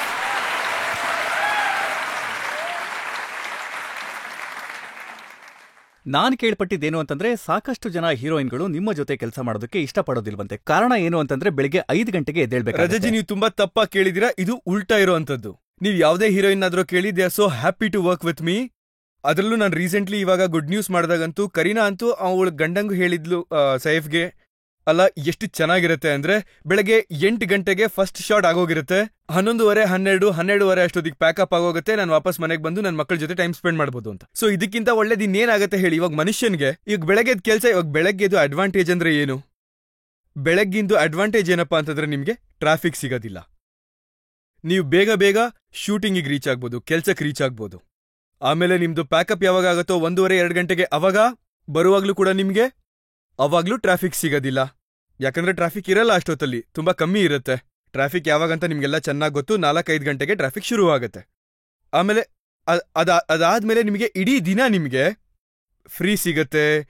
ನೀವು ನಿಮ್ ಫ್ಯಾಮಿಲಿ ಜೊತೆ ಇರ್ಬೋದು, ನಿಮ್ ಫ್ರೆಂಡ್ಸ್ ಜೊತೆ ಇರ್ಬೋದು, ನಿಮಗೆ ಏನ್ ಬೇಕೋ ಅದನ್ನ ಮಾಡ್ಬೋದು. I think that is what has happened. ಒಂದು ವೇಳೆ ದೊಡ್ಡ ಹೀರೋಯಿನ್ಗಳೆಲ್ಲ ನಿಮ್ ಜೊತೆ ಕೆಲಸ ಮಾಡೋದಕ್ಕೆ ಇಷ್ಟಪಡೋದೇ ಆದ್ರೆ, ಪ್ರತಿ ಸಿನಿಮಾದಲ್ಲೂ ಹೊಸ ಹೀರೋಯಿನ್ ಯಾಕೆ? 22ಕ್ಕಿಂತ ನೋಡಿ, ನಾನು ನೀವು ಆ ಲೆಕ್ಕಾಚಾರ ಹಾಕೋದಾದ್ರೆ ನಾನು ಹೊಸ ಡೈರೆಕ್ಟರ್ಗಳ ಜೊತೆನೂ ಕೆಲಸ ಮಾಡ್ತೀನಿ. And I am very proud of that. I mean, I say why not? Because I find them so greedy for work. ನಾನು ಹೊಸ ಡೈರೆಕ್ಟರ್ಗಳನ್ನ ತಗೋತೀನಿ, ನಾನು ಅವ್ರ ಮುಖದಲ್ಲಿ ನೋಡ್ತೀನಿ ನಾನು ಯಾಕೆ ಕೊಡಬಾರ್ದು ಅವ್ರಿಗೆ. And I am very proud of the fact that I have worked with 26 new directors. I have got them on this industry. I've worked with 20 to 23 heroines, new heroines. They've come in this industry. Why not? ಅಲ್ಲ, ಇದು ಯಾವ ತರ ಅಂತ ನಂಗೆ ಅರ್ಥ ಆಗ್ತಾ ಇಲ್ಲ. ಬರೀ ಹಳಬ್ರ ಜೊತೆನೆ ಕೆಲಸ ಮಾಡ್ತಿರ್ಬೇಕು, ಹೊಸಬ್ರಿಗೆ ಯಾರಿಗೂ ಚಾನ್ಸು ಕೊಡಬಾರ್ದು, ಕೆಲಸ ಕೊಡಬಾರ್ದು, ಇದು ತಪ್ಪು ಅಲ್ವಾ? ಇಲ್ಲ ನೋಡಿ, ಕೆಲವು ಜನ ಹೇಳ್ತಾರೆ ಯಾವಾಗ ಔಟ್ ಸ್ಟೇಷನ್ ಅಲ್ಲಿ ಶೂಟಿಂಗ್ ಆಗತ್ತಲ್ಲ, ಆಗ ಬೆಳಿಗ್ಗೆ 5 ಗಂಟೆಗೆ ಎಲ್ಲರೂ ಬಾಗ್ಲನ್ನು ತಡ್ತಾರೆ ಎದ್ದೇಳಿ ಅಂತ. ಇಲ್ಲ, ನಾನ್ ಯಾಕೆ ಹಾಗೆ ಮಾಡ್ಲಿ ಹೇಳಿ? ನಾನ್ ಯಾಕೆ ಹೋಗಿ ಬಾಗಿಲು ತಟ್ಲಿ? ನಾನೇನ್ ಪ್ರೊಡಕ್ಷನ್ ಮ್ಯಾನೇಜರ್ ಹೇಳಿ ಎಲ್ಲರೂ ಬಾಗಿಲು ಹೋಗ್ಬಿಟ್ಟು ತಟ್ಬಿಟ್ಟು ಬನ್ನಿ ಶೂಟಿಂಗ್ ಲೇಟ್ ಆಗುತ್ತೆ ಅಂತ ಕರೆಯೋದಕ್ಕೆ? ಗುಲ್ಶನ್ ಗ್ರೋವರ್ ಅವರು ಒಂದು ಇಂಟರ್ವ್ಯೂನಲ್ಲಿ ಹೇಳ್ತಾರೆ ಬೆಳಿಗ್ಗೆನೆ ಎದ್ದೇಳಿಸ್ಬಿಡ್ತಾರೆ ಅಂತ. ಗುಲ್ಶನ್ ಅವ್ನು ನನಗೆ ಹೇಳಿರ್ಬೇಕು ಅನ್ಸುತ್ತೆ, ನನ್ನ ಬೆಳಗ್ಗೆ ಎಬ್ಬಿಸ್ಬಿಡು ಅಂತ. ಅದಕ್ಕೆ ಎಬ್ಸಿರ್ತೀನಿ ನಾನು ಹೋಗಿ. ಇವಾಗ ನಾನು ದಿನ ಎಬ್ಸೋದ್ ನನ್ನ ಅಭ್ಯಾಸ ಅಂತ ಅವ್ನು ಅನ್ಕೊಂಡಿದ್ರೆ ಅದು ತಪ್ಪು ಅಷ್ಟೇನೆ. ಇಲ್ದಿದ್ರೆ ತುಂಬಾ ಹೊತ್ತು ನಿದ್ದೆ ಮಾಡ್ತಿದ್ರು ಅನ್ಸುತ್ತೆ. ಇಲ್ಲ ಸರ್, ಆ ಥರ ಎಲ್ಲ ಏನಿಲ್ಲ. ನೋಡಿ ಸರ್, ನಾನು ನಿಮ್ಗೊಂದು ಮಾತು ಹೇಳ್ತೀನಿ ನೋಡಿ ಸರ್. ಇವಾಗ ನಮ್ದು ಶೂಟಿಂಗ್ ಆಗತ್ತಲ್ಲ, ಇವಾಗ ನಮ್ಮ ಮೇನ್ ಆಕ್ಟರ್ ಸರಿಯಾದ ಟೈಮಿಗೆ ಬಂದ್ರು ಅಂತಂದ್ರೆ, ಸೊ ಸೆಟ್ ಅಲ್ಲಿ ಎಷ್ಟು ಜನ ಸ್ಟಾಫ್ ಅಂತ ಇದಾರೋ, ಸೆಟ್ ಅಲ್ಲಿ ಇನ್ನು ಎಷ್ಟು ಜನ ಅಂತ ಇದಾರೋ, ಆಕ್ಟರ್ಸ್ ಯಾರಿದಾರೋ ಎಲ್ಲರೂ ಟೈಮಿಗೆ ಬಂದ್ಬಿಡ್ತಾರೆ. ರಜಜ್ಜಿ, ನೀವು ನೋಡಿರ್ಬೋದು ನಿಮ್ಮ ಆಫೀಸ್ನಲ್ಲೂ ನೀವು ಟೈಮಿಗೆ ಸರಿಯಾಗಿ ಬರ್ತೀರಾ ಅಂತ ನಿಮ್ಮ ಆಫೀಸ್ನವ್ರು ಎಲ್ಲರೂ ನಿಮ್ಗೆ ಹೆದರ್ಕೊಂಡಾದ್ರೂ ಕರೆಕ್ಟ್ ಟೈಮಿಗೆ ಬಂದೇ ಬರ್ತಾರೆ. ಯಾಕಂದ್ರೆ ಅವ್ರ ಬಾಸ್ ಬರ್ತಾ ಇದಾರೆ. ಇದಂತೂ ಹಾಗೇ ಆಗತ್ತೆ. ಈಗ ಬಾಸೇ ಸುಸ್ತಾಗಿರೋರ್ ತರ ಇದ್ರೆ ಆಗ ಸುತ್ತಮುತ್ತ ಇರೋರು ಸುಸ್ತಾಗಿರೋರ್ ತರನೇ ಇರ್ತಾರೆ. ಇದು ಒಂದು ತುಂಬಾ ನಾರ್ಮಲ್ ವಿಷಯ. ಇದು ಒಂದು ಕಾಲ ಹೇಗಿತ್ತು ಅಂದ್ರೆ, ನಿಮ್ಮ ಒಂದರ ನಂತರ ಒಂದು ಸಿನಿಮಾಗಳು, ಸಾಕಷ್ಟು ಸಿನಿಮಾಗಳು, 10-12 ಸಿನಿಮಾಗಳು ಫ್ಲಾಪ್ ಆಗಿತ್ತು. ಆಗ ನಿಮ್ಗೆ ಸ್ಟ್ರೆಸ್ ಆಗಿತ್ತಾ? ಆಗ ನಿಮ್ಗೆ ಸಮಸ್ಯೆ ಕಾಡಿತ್ತಾ? ರಜಜ್ಜಿ, ನೀವು ಬರೀ ಈ ವಿಷಯ ಕೇಳ್ತಾ ಇದ್ರೆ, ಆದ್ರೆ ಇನ್ನೊಂದು ವಿಷಯ ಇದೆ ಅಲ್ವಾ, ನಂದು ಕಂಟಿನ್ಯೂಸ್ ಆಗಿ 14 ಸಿನಿಮಾ ಹಿಟ್ ಕೂಡ ಆಗಿತ್ತು ಒಂದು ಟೈಮ್ನಲ್ಲಿ. ಅಂದ್ರೆ ನಾನು ಆ ಕಾಲದ ಬಗ್ಗೆನೂ ಮಾತಾಡ್ತಾ ಇದ್ದೀನಿ. ಇಲ್ಲ, ನನಗೆ ಅರ್ಥ ಆಗುತ್ತೆ. ಇದು ಕೋರ್ಟು, ನನ್ನ ಮೇಲೆ ಕೇಸ್ ಇದೆ, ನನ್ನ ಮೇಲೆ ನೀವು ಮುಖದಮೆ ಹೂಡಿದೀರಾ ಅಂತ. ಇವಾಗ ನೆಗೆಟಿವ್ ವಿಷಯಗಳ ಬಗ್ಗೆನೇ ಆಗಿರ್ಬೇಕು, ಪಾಸಿಟಿವ್ ವಿಷಯ ಬಿಡಿ, ಯಾರು ತಲೆ ಕೆಡಿಸ್ಕೊಳ್ಳೋದೇ ಇಲ್ಲ. ಸೊ ಆಯ್ತು ಸರ್, ಹೌದು. ಈಗ ಈ ತರ ಒಂದ್ಸಲ ಅಲ್ಲ ರಜಜ್ಜಿ, 2-3 ಸಲ ಆಗಿದೆ ನನ್ನ ಜೊತೆ. ಅಂದ್ರೆ ಒಂದು 8-9 ಸಿನಿಮಾ ನಂದು ಫ್ಲಾಪ್ ಆಗಿದೆ. ಅದೇ ತರ ಒಂದು 10 ಫಿಲಂ ಫ್ಲಾಪ್ ಆಗಿದೆ. ಆದ್ರೆ ಅದಾದ್ಮೇಲೆ ಒಂದೊಂದ್ಸಲ 14-16 ಸಿನಿಮಾ ಕಂಟಿನ್ಯೂಸ್ ಆಗಿ ಹಿಟ್ ಆಗಿದೆ ನಂದು. ಸೊ ಇದೆಲ್ಲ ನಡೀತಾ ಇರತ್ತೆ. ಇದು ಮೇಲ್ ಹೋಗೋದು ಕೆಳಗ್ ಬರೋದು ನಡೀತಾ ಇರತ್ತೆ. ಇದೆಲ್ಲ ಸ್ಟ್ರೆಸ್ ವಿಷಯಕ್ಕೆ ಅಂತ ಬಂದ್ರೆ ನನಗೆ ಸ್ಟ್ರೆಸ್ ಏನಾಗಿರ್ಲಿಲ್ಲ. ಆದ್ರೆ ಒಂದು ಟೈಮ್ ನಲ್ಲಿ ನನಗೆ ಖಂಡಿತ ಅನ್ಸಿದ್ದೆ, ಅಂದ್ರೆ ನನ್ನ ಸಿನಿಮಾಗಳು ಯಾವಾಗ ಓಡ್ತಾ ಇರ್ಲಿಲ್ವೋ ಅವಾಗ ಏನ್ ಮಾಡ್ಬೇಕು ಅಂತ ಯೋಚಿಸಿದೆ. ಅವಾಗ ಒಂದು 14-15 ಸಿನಿಮಾ ಫ್ಲಾಪ್ ಆಗಿತ್ತು. So I thought I am not cut out for this ಅಂತ. ಆದ್ರೆ ಏನೋ ಒಂದು ಕೆಲಸ ಮಾಡ್ಲೇಬೇಕಲ್ವಾ. ನನಗೊಬ್ಬ ಫ್ರೆಂಡ್ ಇದ್ದ ಕೆನಡಾದಲ್ಲಿ. ಅವನು ಹೇಳ್ದ, ನೀನ್ ಇಲ್ಲಿಗೆ ಬಂದ್ಬಿಡು, ಇಲ್ಲಿ ಕೆಲಸ ಮಾಡೋಣ, ಜೊತೆಗೆ ಏನಾದ್ರೂ ಮಾಡೋಣ, ಇಲ್ಲೇ ಮಾಡೋಣ. ಅವನದೇನೋ ಬಿಸ್ನೆಸ್ ಇತ್ತು, ಕಾರ್ಗೋ ಬಿಸ್ನೆಸ್ ಇತ್ತು ಅವನದು. ಸೊ ನಾನವಾಗ ಸ್ವಲ್ಪ ದಿನಗಳ ಮಟ್ಟಿಗೆ ಅಲ್ಲಿಗೆ ಹೋಗಿದ್ದು ಉಂಟು. ಮತ್ತೆ ನಂದೊಂದು ಲಾಸ್ಟ್ 1-2 ಸಿನಿಮಾ ಉಳ್ಕೊಂಡಿತ್ತು ಅಷ್ಟೇ. ನಾನು ಅದನ್ನ ಮುಗಿಸ್ಕೊಟ್ಬಿಟ್ಟು ಹೊರಟೋಗ್ಬಿಟ್ಟೆ ಅಲ್ಲಿಗೆ. ಆಮೇಲೆ ನಾನು ಅಲ್ಲಿಗೆ ಹೋಗಿ ಕೆಲಸ ಎಲ್ಲ ಮಾಡಕ್ ಶುರು ಮಾಡಿದೆ. ಆಮೇಲೆ ಈ ಸಿನಿಮಾ ರಿಲೀಸ್ ಆಯ್ತು, ಅದು ಹಿಟ್ ಆಗೋಯ್ತು ನೋಡಿ ಸಿನಿಮಾ. ಆಮೇಲೆ ಇನ್ನೊಂದು ಸಿನಿಮಾ ರಿಲೀಸ್ ಆಯ್ತು, ಅದು ಹಿಟ್ ಆಗೋಯ್ತು. ಒಂದ್ ವೇಳೆ ಅದರಲ್ಲಿ ಸನ್ನಿ ಡಿಯೋಲ್ ಅವರು ಕೆಲಸ ಮಾಡಿ ನಿಮ್ಗೆ ಅವಕಾಶ ಸಿಗದೆ ಹೋಗಿದ್ರೆ ನೀವು ಕೆನಡಾಗ್ ಹೋಗ್ತಾ ಇದ್ರಿ, ಅಲ್ಲೇ ಉಳ್ಕೊಳ್ತಾ ಇದ್ರಿ. ನಾನ್ ಈ ತರ ತುಂಬಾ ಸಿನಿಮಾಗಳನ್ನ, ಅಂದ್ರೆ ನಾನ್ ಅವಾಗ ನನ್ನ ಫ್ರೆಂಡಿಗೆ ನಾನು ಹೇಳ್ದೆ, ಇಲ್ಲ ನಾನು ಇವಾಗ ವಾಪಸ್ ಹೋಗ್ಬೇಕು ಅನ್ಸುತ್ತೆ ಅಂತ ಹೇಳ್ದೆ ಅವನಿಗೆ. ಆಮೇಲೆ ನಾನು ವಾಪಸ್ ಬಂದ್ಬಿಟ್ಟೆ ಇಲ್ಲಿಗೆ. ಅದಾದ್ಮೇಲೆ ವರ್ಷಗಳ ಕಾಲ ನೀವು ಕೆನಡಾ ಸಿಟಿಸನ್ ಆಗಿ ಇದ್ರಿ. ಹೌದು, ಖಂಡಿತ ಸರ್. ಆದ್ರೆ ನನಗಲ್ಲಿ ನಾನು ಇದಕ್ಕೋಸ್ಕರ ಏನ್ ಕಾಯ್ತಾ ಇರ್ಲಿಲ್ಲ. ನಾನು ಯಾವತ್ತಿಗೂ ಕೂಡ ನಾನ್ ಭಾರತೀಯನೇ. ಇವಾಗ ಆತರ ಏನ್ ಇಲ್ವಲ್ಲ ಸರ್. ಅಂದ್ರೆ ನಮ್ ಭಾರತೀಯರು ಆಚೆ ಕೆಲಸ ಮಾಡಕ್ಕೇನ್ ಹೋಗಲ್ಲ ಅಂತ ಅಲ್ವಲ್ಲ, ಅಥವಾ ಬೇರೆ ದೇಶಗಳಿಂದ ಇಲ್ಲಿ ಕೆಲಸ ಮಾಡಕ್ಕೆ ಜನ ಬರಲ್ಲ ಅಂತಲ್ವಲ್ಲ. ನಾನು ಕೆಲಸ ಮಾಡಕ್ಕೆ ಅಂತ ಹೋಗ್ತಿದ್ದೆ. ಆಮೇಲೆ ನಾನು ಅಲ್ಲೇ ವಾಸ ಇದ್ದಿದ್ರಿಂದ ನಂದು ಪಾಸ್ಪೋರ್ಟ್ ಅಲ್ಲಿದೆ ಆಗೋಯ್ತು ಅಷ್ಟೇನೆ. ಅದಾದ್ಮೇಲೆ ಮತ್ತೆ ನಾನು ಇಲ್ಲಿಗೆ ಬಂದೆ. ಆಮೇಲೆ ಇಲ್ಲಿಗೆ ಬಂದ್ಮೇಲೆ ಮತ್ತೆ ನಾನು ಯೋಚನೆ ಮಾಡ್ಲಿಲ್ಲ ಇಲ್ಲಿ ಪಾಸ್ಪೋರ್ಟ್ ಬೇಕು ಅಂತ. ನನಗೆ ಅವಾಗ ನಾನು ಆಮೇಲೆ ಟ್ವಿಟರ್ ಅಲ್ಲಿ ಓದಕ್ ಶುರು ಮಾಡಿದ್ಮೇಲೆ, ಈ ಫ್ಯಾನ್ಸ್ ಗಳೆಲ್ಲ ಹಾಕೋದನ್ನ ಶುರು ಮಾಡಿದ್ಮೇಲೆ, ಅವಾಗ ನನಗೆ ಇದನ್ನ ಬದಲಾಯಿಸ್ಕೋಬೇಕು ಅಂತ ಅನಿಸ್ತು. ನಾನು ತಕ್ಷಣ ಹೋಗಿ ಅಪ್ಲೈ ಮಾಡ್ಬಿಟ್ಟು ಟಕ್ ಅಂತ ಚೇಂಜ್ ಮಾಡಿ. ಸಮಯದಲ್ಲಿ ಜನ ಹೇಳ್ತಾ ಇದ್ರು ಟ್ಯಾಕ್ಸ್ ನ ಉಳಿಸೋದಕ್ಕೋಸ್ಕರ ಟ್ಯಾಕ್ಸ್ ಉಳಿಸೋದಿಲ್ಲ ಸರ್. ನಿಮ್ದು ಪಾಸ್ಪೋರ್ಟ್ ಕೆನಡಿಯನ್ ಇದ್ರೂ ಕೂಡ ನೀವು ಇಲ್ಲಿ ಟ್ಯಾಕ್ಸಸ್ ಕಟ್ಟಲೇಬೇಕಾಗತ್ತೆ at the source of where you earn it. So my source was here. I use to always pay my taxes here. ಇಲ್ಲ ಸರ್, ಅದು ತಪ್ಪು ವಿಷಯ sir. I was at that time also, when I had a Canadian passport, I used to pay my taxes and I was the highest taxpayer at that time also. ಮತ್ತೀಗ ನೀವು ಭಾರತೀಯ ನಾಗರಿಕರಾಗಿದ್ದೀರಾ properly? ಹೌದು sir, ಖಂಡಿತ. ಇವತ್ತಿಗೂ 2 ವರ್ಷದ ಮುಂಚೆ ನಾನು ಮುಂಚೆಯಿಂದ ಭಾರತೀಯನೇ ಆಗಿದ್ದೆ. ನಾನು ಎಲ್ಲಿಗೂ ಹೋಗ್ಬಿಟ್ಟಿರ್ಲಿಲ್ಲ. ಸೊ ನಾನು ಮತ್ತೆ ಇನ್ನೊಂದ್ಸಲ ಹೇಳ್ತಾ ಇದ್ದೀನಿ, ನಾನು ಅವಾಗ್ಲೂ ಕೂಡ ಟ್ಯಾಕ್ಸಸ್ನ ಇಂಡಿಯಾದಲ್ಲೇ ಕಟ್ತಾ ಇದ್ದೆ. ಕೆನಡಾದಲ್ಲಿ ನಾನು ಒಂದು ನಯ ಪೈಸಾ ಕೂಡ ಕಟ್ಟಿಲ್ಲ ಇವತ್ತಿನ ತನಕ. ಎಲ್ಲ ಇಲ್ಲೇ ಕಟ್ಟಿದ್ದೀನಿ ಸರ್ ನಾನು. ನಾವೀಗ ಒಂದು ಬ್ರೇಕ್ ತಗೊಳ್ಳೋಣ. ಬ್ರೇಕ್ನ ನಂತರ ಭಾರತೀಯ ನಾಗರಿಕರಾದ ಅಕ್ಷಯ್ ಕುಮಾರ್ ಅವರ ಮೇಲೆ ಆರೋಪ ಮತ್ತೆ ಪ್ರಶ್ನೆಗಳ ಮತ್ತೊಂದು ಸುತ್ತು. ಇದನ್ನ ನಾನು ಕಲ್ತಿದ್ದೆ. ಯಾಕಂದ್ರೆ ಈ ತರ ಒಂದು ಅರ್ಥನ ಹೊರಗೆ ತೆಗೆಯೋದಕ್ಕೆ ಕೆಲವೊಂದು ನರಗಳನ್ನ ನಾವು ಪ್ರೆಸ್ ಮಾಡಲೇಬೇಕಾಗುತ್ತೆ. ನಾನು ನಿಮ್ಮ ವಾಚ್ನು ಕೂಡ ತೆಗಿಬೋದು ಹಾಗೆ ನೋಡಿದ್ರೆ. ಆ್ಯಂಡ್ ನಾನು ಯಾರು ವಾಚ್ ಬೇಕಾದ್ರೂ ತೆಗಿತೀನಿ ಹಾಗೆ ನೋಡಕ್ ಹೋದ್ರೆ. ಆದರೆ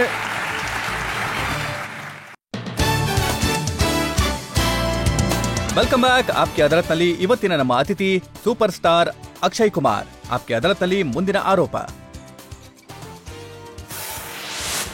ಆಪ್ಕೆ ಅದಾಲತ್ನಲ್ಲಿ ಸೂಪರ್ ಸ್ಟಾರ್ ಅಕ್ಷಯ್ ಕುಮಾರ್ ಮೇಲಿರುವ ಆರೋಪವೇನೆಂದರೆ ಇವರು ಎಲ್ಲರ ಜೊತೆ ತಮಾಷೆ ಮಾಡುತ್ತಾರೆ ಎಂಬುದು.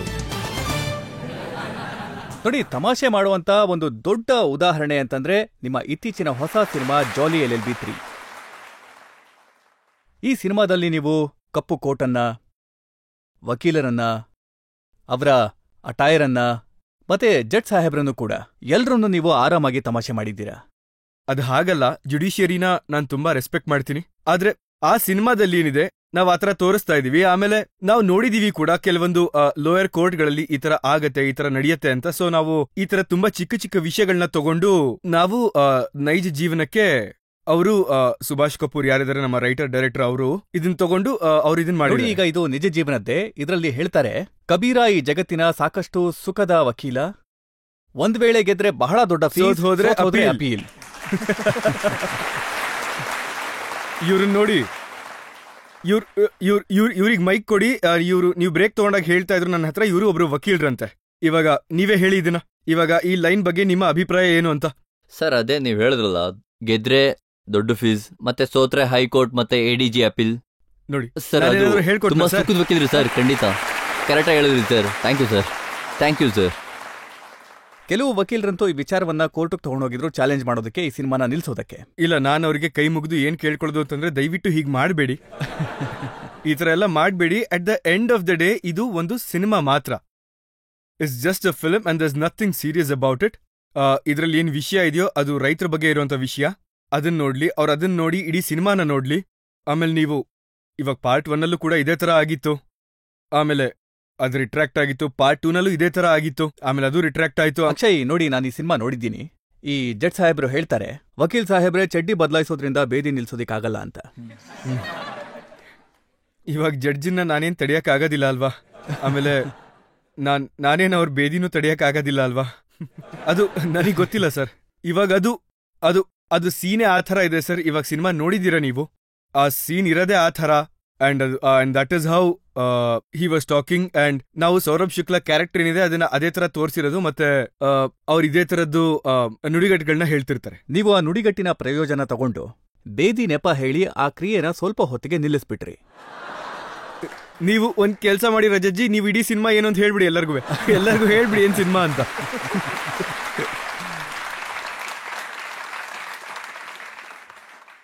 ಆದ್ರೆ ಒಂದು ಮಾತನ್ನ ಹೇಳ್ತೀನಿ ಅಕ್ಷಯ್, ಸಿನಿಮಾ ಬಹಳ ಇಂಟ್ರೆಸ್ಟಿಂಗ್ ಆಗಿದೆ. ಇದರಲ್ಲಿ ಬಹಳ ಒಳ್ಳೆ ಮೆಸೇಜ್ ಅನ್ನ ನೀವು ಕೊಟ್ಟಿದ್ದೀರಾ. ಆದ್ರೆ ನಿಮ್ಮ ತಮಾಷೆ ಮಾಡುವಂತ ಅಭ್ಯಾಸ ಇದೆಯಲ್ಲ, ಅದು ಕೇವಲ ಸಿನಿಮಾಗಳಿಗೆ ಮಾತ್ರ ಸೀಮಿತ ಆಗಿಲ್ಲ, ಸೆಟ್ನಲ್ಲೂ ಕೂಡ. ನೋಡಿ, ಸಾರಾ ಅಲಿ ಖಾನ್ ಅವ್ರು ಹೇಳ್ತಾ ಇದ್ರು, ನೀವು ಅವರಿಗೆ ಪ್ರಸಾದ ಅಂತ ಹೇಳಿ ಬೆಳ್ಳುಳ್ಳಿ ತಿನ್ಸಿದ್ರಂತೆ. ಆಗಿರ್ಬೋದು. ಇವಾಗ ನೋಡಿ, ತಮಾಷೆ ಮಾಡೋದು ತುಂಬಾ ಒಳ್ಳೆ ಅಭ್ಯಾಸ. ಇವಾಗ ಸ್ವಲ್ಪ ಹೊತ್ತಿನ ಮುಂಚೆ ನೀವೇ ನನ್ನ ಕೇಳ್ತಾ ಇದ್ರಿ ಅಲ್ವಾ, ಈಗ how do I keep my self fit and Young ಅಂತ. ಸೊ ಇದು ತುಂಬಾ ಇಂಪಾರ್ಟೆಂಟ್ ವಿಷಯ. ಒಬ್ಬ ಮನುಷ್ಯ ನಗ್ಬೇಕು. ನಗದು ತುಂಬಾನೇ ಇಂಪಾರ್ಟೆಂಟು, ತಮಾಷೆನೂ ತುಂಬಾ ಇಂಪಾರ್ಟೆಂಟು. ಆದ್ರೆ ಎಂತ ತಮಾಷೆ ಅಂತಂದ್ರೆ ಅದು ಯಾರಿಗೂವೆ ಅದರಿಂದ ನೋವಾಗ್ಬಾರ್ದು ಅಂಥದ್ದು. ಅದರಿಂದ ಯಾರಿಗೂ ಬೇಜಾರಾಗ್ಬಾರ್ದು, ಹರ್ಟ್ ಆಗ್ಬಾರ್ದು. ಇವಾಗ ಏನ್ ನಾನು ಬರೀ ಬೆಳ್ಳುಳ್ಳಿ ತಿನ್ಸಿದಷ್ಟೇ ತಾನೇ? ಇವಾಗ ನಾನು ಬೆಳ್ಳುಳ್ಳಿ ತಿನ್ಸಿದ್ದೇನೋ ಸರಿ, ಆದ್ರೆ ಅದು ಅವಳ ಆರೋಗ್ಯಕ್ಕೂ ತುಂಬಾ ಒಳ್ಳೇದು ಅಲ್ವಾ? ಅಂಡ್ ಆಮೇಲೆ ನನ್ನ ಅಗೇನ್ಸ್ಟ್ ಅವಳು ನಿಂತ್ಕೊಂಡು ಸೀನ್ ಮಾಡ್ಬೇಕಾಗಿದ್ದು. ಇವಾಗ ಬಾಯಿಂದ ಬೆಳ್ಳುಳ್ಳಿದು ವಾಸನೆ ಬಂತು ಅಂತ ಅಂದ್ರೆ ಅದ್ ನನಗೆ ಬರೋದಲ್ವಾ? ಸೊ ಯಾರಿಗೆ ಏನ್ ಪ್ರಾಬ್ಲಮ್ ಆಗತ್ತೆ ಹೇಳಿ? ನಿಮ್ಮ ತಮಾಷೆ ಬಗ್ಗೆ ಅಮಿತಾಬ್ ಬಚ್ಚನ್ ಅವ್ರು ಏನ್ ಹೇಳ್ತಾರೆ ಅಂತಂದ್ರೆ, ಒಂದ್ ವೇಳೆ ಸೆಟ್ನಲ್ಲಿ ಅಕ್ಷಯ್ಗೇನಾದ್ರೂ ಕೈ ಕೊಟ್ರೆ ಆಮೇಲೆ ನೀವು ನಿಮ್ಮ ಉಂಗ್ರ, ನಿಮ್ಮ ವಾಚನ್ನ ಮರ್ತ್ ಬಿಡ್ಬೇಕಾಗತ್ತೆ. ಹೌದು, ನಾನು ಅಮಿತಾಬ್ ಸರ್ದು ನಾನು ವಾಚ್ ಎತ್ಕೊಂಡ್ಬಿಟ್ಟಿದ್ದೆ. ಹೌದು, ನನಗೆ ಬರತ್ತೆ ಜನಗಳದು ವಾಚಿನ ಹೇಗ್ ಕದಿಯೋದು ಅವ್ರಿಗೆ ಗೊತ್ತಾಗ್ದಂಗೆ ಅಂತ. ಇದನ್ನ ನಾನು ಕಲ್ತಿದ್ದೆ. ಯಾಕಂದ್ರೆ ಈ ತರದ್ ಏನಾದ್ರೂ ಒಂದನ್ನ ನಾವು ಕದಿಬೇಕು ಅಂತಂದ್ರೆ ಕೆಲವೊಂದು ನರ್ವ್ನ ಪ್ರೆಸ್ ಮಾಡ್ಬೇಕಾಗತ್ತೆ. ನಾನ್ ಬೇಕಾದ್ರೆ ನಿಮ್ ವಾಚನ್ ಕೂಡ ಕದಿಬಹುದು. ಮತ್ತೆ ನಾನು ಯಾರ್ ವಾಚ್ ಬೇಕಾದ್ರೂ ಕದಿತೀನಿ. ಆದ್ರೆ ನಾನು ಇದನ್ನ ಯಾವತ್ತು ನನ್ನ ನಿಜ ಜೀವನದಲ್ಲಿ ಇದನ್ನ ಬಳಸ್ಕೊಂಡು ನಾನು ಯಾವ್ದನ್ನು ನನ್ನ ಹತ್ರ ಇಟ್ಕೊಂಡಿಲ್ಲ, ಎಲ್ಲದನ್ನೂ ಅವ್ರಿಗೆ ವಾಪಸ್ ಕೊಟ್ಬಿಟ್ಟಿದ್ದೀನಿ. ನೀವ್ ಯಾವತ್ತಾದ್ರೂ ನಿಮ್ಮ ವೈಫ್ ವಾಚನ್ನ ತೆಗೆಯೋದಕ್ಕೆ ಪ್ರಯತ್ನ ಮಾಡಿದೀರಾ? ಸರ್, ನಾನು ಅವಳು ವಾಚ್ ತೆಗಿಯಕ್ಕೆ ನೋಡಿದ್ರೆ ಅವಳು ನನ್ನ ಜೀವ ತೆಗೆದ್ಬಿಡ್ತಾಳೆ ಅಷ್ಟೇ. ಆದ್ರೆ ನೋಡಿ, ಕೆಲವೊಮ್ಮೆ ನಾನು ಕೂಡ ನೋಡಿದ್ದೀನಿ, ನೀವು ಅವ್ರನ್ನ ಬಿಡೋದಿಲ್ಲ. ಮತ್ತೆ ಅವ್ರು ಹೇಳ್ತಾರೆ ಯಾಕೆ ಸಿನಿಮಾ ಸೆಟ್ಗಳಿಗೆ ಬರೋದಿಲ್ಲ ಅಂತಂದ್ರೆ ಅವರ 12 ಸಿನಿಮಾಗಳಲ್ಲಿ 11 ಸಿನಿಮಾಗಳು ಫ್ಲಾಪ್ ಆಗಿದ್ವು. ಖಂಡಿತವಾಗ್ಲೂ ಸರ್, ಅವಳೇ ನನಗೆ ಯಾವಾಗ್ಲೂ ಹೇಳ್ತಾಳೆ, ಅದು ನಾ ಜೀವನದಲ್ಲಿ 12 ಸಿನಿಮಾ ಮಾಡಿದ್ದೆ, ಅದರಲ್ಲಿ ಓಡಿದ್ ಒಂದೇನೆ. ಮತ್ತೆ ಅವ್ರಿಗೆ ರೈಟರ್ ಆಗ್ಬೇಕಾಗಿತ್ತು. She wanted to be a chartered accountant and she was a very intelligent child. And ಅವ್ರಿಗೆ ಯಾವತ್ತೂ ಸಿನಿಮಾ ಮೇಲೆ ಪ್ಯಾಷನ್ ಇರಲಿಲ್ಲ. ಆದ್ರೆ ಸಿಚುಯೇಷನ್ ಹೇಗಾಯ್ತು ಅಂತಂದ್ರೆ she entered in to the film industry. ಆಮೇಲೆ ತುಂಬಾ ಬೇಗ ಅವರು, ನಾನು ನಿಮಗೆ ಹೇಳ್ತೀನಿ ಸರ್, ಅವ್ರದ್ದು ಅವಾಗ ಒಂದ್ ಸಿನಿಮಾ ಬರ್ತಾ ಇತ್ತು ಸರ್, ಅಮೀರ್ ಖಾನ್ ಸಾಬ್ ಜೊತೆಗೆ ಮೇಲ ಅಂತ cinema. So we were having, ಅಂದ್ರೆ ಅದಕ್ಕಿಂತ ಮುಂಚೆ, so we were having an affair with each other and we were going around. And ನಾನವಾಗ ಅವಳಿಗೆ ಹೇಳಿದ್ದೆ, ಇವಾಗ ಲೆಟ್ಸ್ ಗೆಟ್ ಮ್ಯಾರಿಡ್ ಅಂತ. ಆದ್ರೆ ಅವಳಿಗೆ ಮಾಡ್ಕೊಳಕ್ ಇಷ್ಟ ಇರ್ಲಿಲ್ಲ ಮದ್ವೆ. ಅದಕ್ಕೆ ಅವಳು ಅವಾಗ ಹೇಳಿದ್ಲು, ಆಯ್ತು ನಾನು ಮಾಡ್ಕೋತೀನಿ, ಆದ್ರೆ ಇವಾಗ ಈ ಮೇಲಾ ಫಿಲಮ್ ಓಡ್ಲಿಲ್ಲ ಅಂತಂದ್ರೆ ನಾನ್ ಮಾಡ್ಕೋತೀನಿ ಅಂದಿದ್ಲು. ಮತ್ತೆ ಆ ಮೇಲಾ ಫಿಲಮ್ ಎಲ್ಲ ಜಾಗದಲ್ಲೂ, ಅಂದ್ರೆ ಅದು ಎಷ್ಟು ದೊಡ್ಡದು ಅಂತಂದ್ರೆ ಅದು ಅಮೀರ್ ಖಾನ್ ಸಾಹೇಬ್ರ ಸಿನಿಮಾ, ಅದು ಬೇರೆ, ಮತ್ತೆ ಧರ್ಮೇಶ್ ದರ್ಶನ್ ಡೈರೆಕ್ಟರ್ ಅದಕ್ಕೆ. ಮತ್ತೆ ಈ ಸಿನಿಮಾ ಓಡತ್ತೆ ಅಂತ ಗೊತ್ತಿತ್ತು. ಮತ್ತೆ ಅದನ್ನೇ ಹೇಳ್ತೀನಿ, ನನ್ನ ಅದೃಷ್ಟ ಹೆಂಗಿತ್ತು ಅಂತಂದ್ರೆ, ಸಾರಿ ಅಮೀರ್ ಖಾನ್ ಸಾಹೇಬ್ರೆ, ನಿಮ್ಮ ಸಿನಿಮಾ ಫ್ಲಾಪ್ ಆಗೋಯ್ತು, ಆದ್ರೆ ನನ್ನ ಮದ್ವೆ ನಿಮ್ಮಿಂದಾಗಿ ಆಗೋಯ್ತು. ಅಂದ್ರೆ ಯಾರಾದ್ರೂ ಎಲ್ಲೇ ಫೇಲ್ ಆದ್ರೂ ಕೂಡ ಅದರಿಂದ ಉಪಯೋಗ ನಿಮಗಾಗತ್ತೆ. ಅಲ್ಲ, ಅದು ಯಾರಿಗಾರು ಒಬ್ರಿಗೆ ಉಪಯೋಗ ಆಗ್ಲೇಬೇಕು ಅಲ್ವಾ? ಇವಾಗ ನೋಡಿ, ಇವಾಗ ಯಾವುದೇ ಒಬ್ಬ ಬಿಸ್ನೆಸ್ ಮ್ಯಾನ್ ಅವರು ದುಡ್ಡು ಕಳ್ಕೊಂಡು ಅವರು ಸೋತ್ರು ಅಂತಂದ್ರೆ, ಕೆಳಗಡೆ ಬಂದ್ರು ಅಂತಂದ್ರೆ, ಈಗ ಯಾರೋ ಒಬ್ರು ರೈಸ್ ಆಗಿರ್ಲೇಬೇಕಲ್ವಾ? ಸೊ ಅದು ಆ ರೀತಿ ಆಗೇ ಆಗುತ್ತೆ. ನಿಜನಾ? ನಿಮ್ಮ ಮದ್ವೆ ಸಾಕಷ್ಟು ಸೀಕ್ರೆಟ್ ಆಗಾಯ್ತಂತೆ? ಇಲ್ಲ, ಕದ್ದು ಮುಚ್ಚಿ ಏನಾಗಿ ಯಾರಿಗೂ ಕೂಡ ಗೊತ್ತೇ ಇಲ್ಲ. ನಾವ್ ಯಾರನ್ನೂ ಕರೆದಿರ್ಲಿಲ್ಲ ಅಷ್ಟೇನೆ. ನಾವ್ ಯಾರನ್ನೂ ಕರೀಲಿಲ್ಲ, ನಾನ್ ಯಾರಿಗೂ ಹೇಳಲೂ ಇಲ್ಲ. ನಾನಂತೂ ಅದರಲ್ಲೂ ಶೂಟಿಂಗ್ ಮಾಡ್ತಾ ಇದ್ದೆ 6 ಗಂಟೆವರೆಗೂ. ಅಂಡ್ ಅವಳು ಶೂಟಿಂಗ್ ಮುಗಿಸ್ಕೊಂಡೇ ಬಂದ್ಲು. ಅಂಡ್ ವಿ ಹ್ಯಾಡ್ ಕೆಪ್ಟ್ ನನ್ನ ಒಬ್ಬ ಫ್ರೆಂಡ್ದು ಟೆರೆಸ್ ಮೇಲೆ ನಾವು ಮದ್ವೆ ಮಾಡ್ಕೊಂಡ್ವಿ ಅಲ್ಲೇ. ಆಮೀರ್ ಖಾನ್ ಹೇಳ್ತಾರೆ, ಯಾವಾಗ ನಿಮ್ಮ ವೈಫ್ ಅವ್ರಿಗೆ ಫೋನ್ ಮಾಡಿ ಹೇಳ್ತಾರಲ್ಲ, ಬೇಗ ಬನ್ನಿ ನಾನು ಮದ್ವೆ ಮಾಡ್ಕೊಳ್ತಾ ಇದೀನಿ ಅಂತ, ಆಗ ಅವ್ರಿಗೆ ಕನಸು ಕಾಣ್ತಾ ಇದೀನಿ ಅಂತ ಅನ್ನಿಸ್ತಂತೆ. ಯಾಕೆ ಅನ್ಸಲ್ಲ ಹೇಳಿ? ಮದ್ವೆ ಏನಾಗ್ತವೋ, ಅಫೇರ್ಸ್ ಏನಾಗ್ತವೋ ಅದೆಲ್ಲ ಹಿಂಗೆ ಚುಟ್ಕಿ ಹೊಡೆದಂಗೆ ಆಗೋದು. ಅದಕ್ಕೇನೋ ಹೇಳ್ತಾರಲ್ಲ, ಪಟ್ ಮಂಗನಿ, ಅದಕ್ಕಂತಾರೆ ಚಟ್ ಮಂಗನಿ, ಚಟ್ ಮಂಗನಿ, ಪಟ್ ಮಂಗನಿ.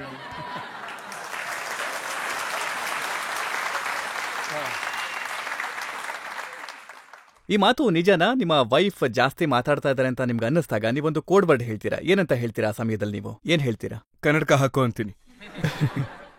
ನೋಡಿ, ಇವಾಗ ಇದು ಹೇಗೆ ಅಂತಂದ್ರೆ ನಾವೆಲ್ಲರ ಮುಂದೆನೂ ಹೇಳಕ್ ಆಗೋದಿಲ್ಲ. ಆದ್ರೆ ಇವಾಗ ಅವಳು ಎಲ್ಲರ ಮುಂದೆನೂ ಹೇಳ್ಬಿಟ್ಟಿರೋದ್ರಿಂದ ನಾವಿವಾಗ, ಈಗ ನಮ್ದು ಒಂದು ಕೋಡ್ ವರ್ಡ್ ಅಂತ ಇದೆ. ಯಾಕಂದ್ರೆ ನನಗೆ ಯಾವಾಗ ಗೊತ್ತಾ, ಬಿಕಾಸ್ ಮೈ ವೈಫ್ ಇಸ್ ಅಂದ್ರೆ ಟಕ್ ಅಂತ ಹೇಳ್ಬಿಡ್ತಾಳೆ, ದೆರ್ ಇಸ್ ನೋ ಫಿಲ್ಟರ್.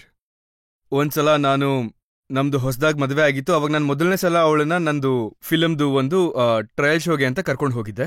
ನಾನು ಟ್ರಯಲ್ ಶೋಗೆ ಅಂತ ಕರ್ಕೊಂಡು ಹೋಗಿದ್ದೆ. ರಜಜ್ಜಿ ಒಬ್ರು ಆ ಪ್ರೊಡ್ಯೂಸರ್ ಯಾರಿದ್ರು, ಅವ್ರು ಬಂದು ಕೇಳಿದ್ರು, ಅದಕ್ಕೆ ಹೇಗೆ ಅನಿಸ್ತಾ ಇದೆ ನಿಮ್ಗೆ ಅಂತ. ಅದಕ್ಕೆ ಅವಳು ಹೇಳಿದ್ಲು, ಇಟ್ಸ್ ಅ ಶಿಟ್ ಮೂವಿ ಅಂತ. ನಾನು ಆ ಕಡೆ ನೋಡ್ತಾ ಇದ್ದೀನಿ. ನಾನು ಅನ್ಕೊಂಡೆ ಹೋಯ್ತು ಅಷ್ಟೇನೆ, ಇನ್ನಂತೂ ಈ ಮನುಷ್ಯನ ನಾನು ಯಾವತ್ತೂ ಫಿಲಮಿಗೆ ತಗೊಳ್ಳಲ್ಲ ಅಂತ. ಆಮೇಲೆ ನಾನು ಅವಳಿಗೆ ಒಂದ್ ಸ್ವಲ್ಪ ಅರ್ಥ ಮಾಡಿಸ್ದೆ, ಆ ಥರ ಹೇಳ್ಬಾರ್ದು ಅಂತ. You can be diplomatic, no, I am like this. ನಾನು ಕಪ್ಪನ್ನ ಕಪ್ಪು ಅಂತೀನಿ, ಬಿಳಿನ ಬಿಳಿ ಅಂತೀನಿ. ಆಮೇಲೆ ಹೀಗೆ ನಡೀತಾ ಇತ್ತು. ಆಮೇಲೆ ನಾನೊಳಗೆ ನಿಧಾನವಾಗಿ ಅರ್ಥ ಮಾಡಿಸ್ತಾ ಹೋದೆ. ಆಮೇಲೆ ನಾವಿಬ್ರು ಕೋಡ್ ವರ್ಡ್ ಇಟ್ಕೊಂಡ್ವಿ. ಈಗ ನಾನು ಯಾವಾಗ್ಲೇ ಎಲ್ಲೇ ಜಾಸ್ತಿ ಮಾತಾಡ್ತಿದ್ದೀನಿ ಅಂತ ನಿಂಗೆ ಅನ್ಸಿದ್ರುವೆ, ನನ್ನ ಕಂಟ್ರೋಲ್ ಮಾಡ್ಬೇಕು ಅಂತಂದ್ರೆ ನೀನು ಟ್ವಿಂಕಲ್ ಕನ್ನಡಕ ಹಾಕು ಅಂತ ಹೇಳು ಅಂದ್ಲು. ಸೊ ಅಷ್ಟೇನೆ ಸರ್. ನಾನಿದನ್ನ ನಿಮ್ಮಿಂದ ಕಲೀಲೇಬೇಕು, ಯಾಕಂದ್ರೆ ನಾನು ಯಾವಾಗ್ಲೂ ಫೇಸ್ ಮಾಡ್ತೀನಿ ಇದನ್ನ. ಆಮೇಲೆ ಇವತ್ತು ಎಲ್ಲರ ಮುಂದೆ ನೀವ್ ಹೇಳಿ ನಿಮ್ ಕೋಡ್ ವರ್ಡ್ ಏನು ಅಂತ. ನಾನದನ್ನ ಕದ್ದು ಮುಚ್ಚಿ ಹೇಳ್ಬೇಕಾಗತ್ತೆ, ಯಾಕಂದ್ರೆ ಡೈರೆಕ್ಟರ್ ಅಲ್ವಾ ಅವರು, ಅವ್ರಿಗೆ ಗೊತ್ತಾಗ್ಬಿಡುತ್ತೆ. ಹೌದು. ಸರಿ ಸರಿ ಬಿಡಿ. ಜನತೆಯಿಂದ ಒಂದೆರಡು ಪ್ರಶ್ನೆ ತಗೊಳ್ಳೋಣ. ನನ್ನ ಪ್ರಶ್ನೆ ಏನಂತ ಅಂದ್ರೆ, ನಿಮ್ ವೈಫ್ ತುಂಬಾ ಮಾಡರ್ನ್ ಆಗಿ ಕಂಪ್ಲೀಟ್ ವೆಸ್ಟರ್ನೈಸ್ ಆಗಿದ್ದಾರೆ. ಹಾಗಾದ್ರೆ ನಾನಿನ್ನು ಹಳೆ ಕಾಲದವನ? ಎಸ್ ಆಫ್ ಕೋರ್ಸ್, ಬಟ್ ನೀವು ತುಂಬಾ ದೇಸಿ ಆಗಿದ್ದೀರಾ ಸರ್. ದೇಸಿನಾ? ಬಹುಶಃ ಅವ್ರು ಏನ್ ಹೇಳ್ತಾ ಇದ್ದಾರೆ ಅಂತಂದ್ರೆ, ಒಂದ್ ವೇಳೆ ನಿಮ್ಮಿಬ್ಬರ ಟೇಸ್ಟ್ ಬೇರೆ ಬೇರೆ ಆಗಿದ್ರೆ, she thinks left and I think right. Completely ನಾವಿಬ್ರುವೆ ಡಿಫ್ರೆಂಟ್ ನಾವು. I am always right. ಇಲ್ಲ, ಖಂಡಿತವಾಗ್ಲೂ ಇಲ್ಲ. The left person, she is right for me, my wife is always right. So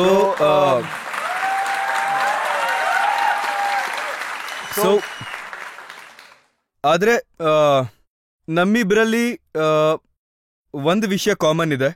ನಾವಿಬ್ರು ಬೇಗ ಮಲ್ಗಕ್ಕೆ ಇಷ್ಟಪಡ್ತೀವಿ, ಬೇಗ ಹೇಳೋದಕ್ಕೂ ಇಷ್ಟಪಡ್ತೀವಿ.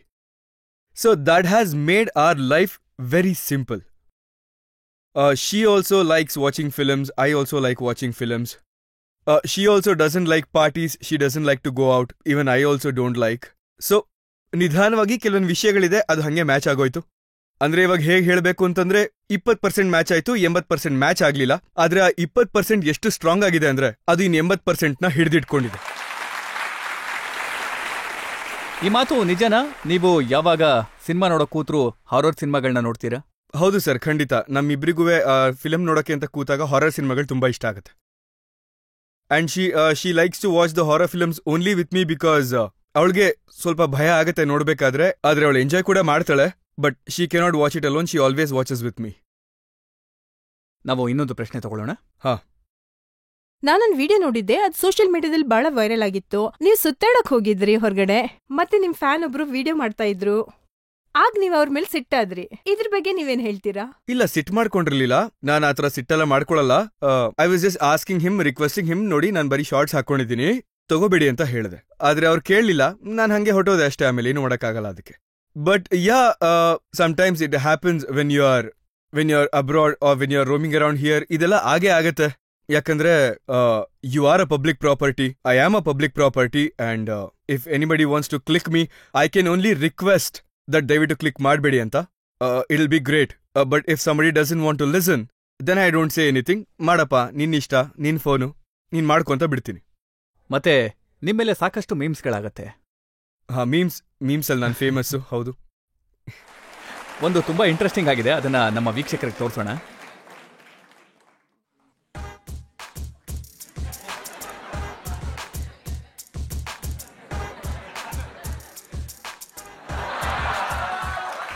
ನೋಡಿ, ಈ ಪ್ರತಿಯೊಂದ್ರ ಬಗ್ಗೆ ನಾನು ಒಂದು ಮಾತು ಹೇಳಕ್ಕೆ ಇಷ್ಟಪಡ್ತೀನಿ. ನೋಡಿ, ಸಲ್ಮಾನ್ ಅವ್ರ ಜೊತೆಗೆ ನಿಮ್ಮ ಇಷ್ಟು ಸುಂದರವಾದಂಥ ಚಿತ್ರ ಇದೆಯಲ್ಲ, ಅದ್ರಲ್ಲಿ ಬರ್ದಿದೆ ಒಬ್ಳು ಹೋದ್ರೆ ಏನಂತೆ. ಇದನ್ ಪಬ್ಲಿಕ್ ಮಾಡಿರೋದು, ನಂಗೆ ಇದ್ರ ಬಗ್ಗೆ ಏನು ಗೊತ್ತೇ ಇಲ್ಲ. ಅಂಡ್ ನಾವ್ ಯಾವಾಗ ಇದನ್ನೆಲ್ಲ ಮಾಡ್ತಿದ್ವಲ್ಲ, ಅವಾಗ ನಾವ್ ಈ ಸಿನಿಮಾ ಎಲ್ಲ ಮಾಡುವಾಗ ನಾಳೆ ದಿನ ಮೀಮ್ಸ್ ಅಂತ ಒಂದು ಬರುತ್ತೆ ಅಂತ ಕೂಡ ನಮಗೆ ಗೊತ್ತಿರ್ಲಿಲ್ಲ. ಇದು ನಮಗೂ ಗೊತ್ತಿರ್ಲಿಲ್ಲ, ಬಂತು ಅಷ್ಟೇನೆ. ಇದು ಇವಾಗ ಇದ್ರ ಬಗ್ಗೆ ನಾನು ರಜಜ್ಜಿ ಏನ್ ಹೇಳಿ. ಆದ್ರೆ ಇವರ ಕ್ರಿಯೇಟಿವಿಟಿ ಅದ್ಭುತವಾದದ್ದು. ಇದರಲ್ಲಿ ನಿಮ್ಮ ಅರ್ಧ ಡೈಲಾಗ್ ಅನ್ನು ತಗೊಳ್ತಾರೆ, ಮತ್ತೆ ಇನ್ನರ್ಧ ಅವ್ರದನ್ನ ಸೇರಿಸ್ತಾರೆ. ನೀವ್ ಹೇಳ್ತೀರಾ ನಿನ್ ಮುಖ ಅಂತೂ ಚೆನ್ನಾಗಿಲ್ಲ, ಅದಕ್ಕೆ ಅವ್ರು ಹೇಳ್ತಾರೆ ಅಟ್ಲೀಸ್ಟ್ ಮಾತಾದ್ರೂ ಚೆನ್ನಾಗಿಲ್ಲ. ಡೈಲಾಗ್ ಫುಲ್ ನಂದೇನೆ, ಅದು ಪೂರ್ತಿ ನಂದೇನೆ. ರಜಜ್ಜಿ, ನಿನ್ ಮುಖ ಚೆನ್ನಾಗಿಲ್ಲ ಅಂದ್ರೂ ಅಟ್ಲೀಸ್ಟ್ ಮಾತಾದ್ರೂ ಚೆನ್ನಾಗಾಡೋ ಅನ್ನೋದು ಇದು ನನ್ನ ಫಿಲ್ಮ್ ಡೈಲಾಗ್. ಇದು ನಾನು ಎರಡು ಫಿಲಮ್ ಅಲ್ಲಿ ನಾನು ಈ ಲೈನ್ಸ್ ಹೇಳಿದೀನಿ. ನಾನ್ ಕೇಳ್ಪಟ್ಟೆ ಇಂಥ ಡೈಲಾಗ್ನ ನೀವೇ ಬರೀತೀರಂತೆ. ಇದು ಡೆಲ್ಲಿ 6 ಅಲ್ಲಿ ಇರೋದ್ರಿಂದ ಕೆಲವೊಂದ್ ಲೈನ್ಸ್ ಅಂತ ಏನಿರ್ತಾವಲ್ಲ, ಅವು ಅದು ಅಲ್ಲಿಂದಾನೇ ಬರುತ್ತೆ. ಇವಾಗ ಹೇಗೆ ಅಂದ್ರೆ, ಏನ್ ಸಮಾಚಾರ, ರೂಪ ಸ್ನಾನ ಆಯ್ತಾ ಅಂದ್ರೆ ತುಂಬಾ ಈ ತರದಿದಾವೆ ಈ ಲೈನ್ಗಳಿದಾವಲ್ಲ, ಅವು ಆಟೋಮ್ಯಾಟಿಕಲಿ ಬರುತ್ತೆ. It just comes out on its own. ಇನ್ನೂ ಒಂದು ಡೈಲಾಗ್ ಕೇಳಿದೀನಿ, ಅದ್ರಲ್ಲಿ ನೀವು ಹೇಳಿದೀರಾ, ಯಾರು ನಾನು ಹೆದರ್ಕೊಂಡಿದ್ದೀನಿ ಅನ್ಕೋತಾರೋ ಅವನು ಚಟ್ಟದ ಮೇಲೆ ಮನೆಗೆ ಹೋಗ್ತಾನೆ ಅಂತ. ಇದನ್ನ ಯಾವಾಗ ಹೇಳಿದೀನಿ ನಾನು? ಯಾವ ಪಿಕ್ಚರ್ಲಿದೆ ಇದು? ಹೌದಾ, ರೌಡಿ ರಾಥೋಡ್. ನಾನು ಮರ್ತೋಗಿದ್ದೀನಿ. ನೋಡಿ, ಮೊದಲು ಬಂತಲ್ಲ ಜಾಲಿ, ಅದರಲ್ಲಿ ನಿಮ್ದೊಂದು ಡೈಲಾಗ್ ಇತ್ತು, ಶಿಷ್ಟಾಚಾರನ ಪುಡಿ ಮಾಡಿ ನೀನು ಕುಂಡಿಗೆ ಹಾಕ್ತೀನಿ.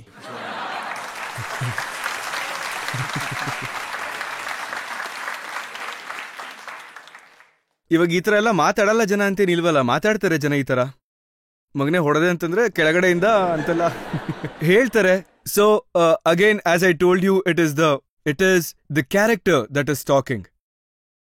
ನಾನು ಆ ಥರ ಎಲ್ಲ ಮಾತಾಡಲ್ಲ, ನಾನು ಮಾಡೋ ಕ್ಯಾರೆಕ್ಟರ್ಗಳು ಮಾತ್ರ ಆ ಥರ ಮಾತಾಡೋದು. ಇಂಥ ಡೈಲಾಗ್ಗಳನ್ನ ನೋಡಿ ಈ ಕ್ರಿಯೇಟಿವಿಟಿ ನಿಮ್ಮದೇ ಅಂತ ಅನ್ಕೋತಾರೆ. ಕೆಲವು ಕ್ರಿಯೇಟಿವಿಟಿ ನಂದೇನೆ, ಕೆಲವು ಡೈರೆಕ್ಟರ್ ರೈಟರ್ ಕಡೆಯಿಂದನೂ ಬರ್ತವೆ. ಸೊ ಇದು ಸಮ್ಮಿಶ್ರ ಸರ್ಕಾರ ಇದು. ಮತ್ತೆ ನೋಡಿ, ಇನ್ನೊಬ್ರು ಹೇಳ್ತಾರೆ, ನನ್ನ ನಿದ್ದೆನ ಯಾರು ಕದ್ದಿದ್ದು ಅಂದ್ರೆ ಅವ್ರು ಹೇಳ್ತಾರೆ ವಾಟ್ಸಪ್, ಇನ್ಸ್ಟಾ ಮತ್ತೆ ಫೇಸ್ಬುಕ್.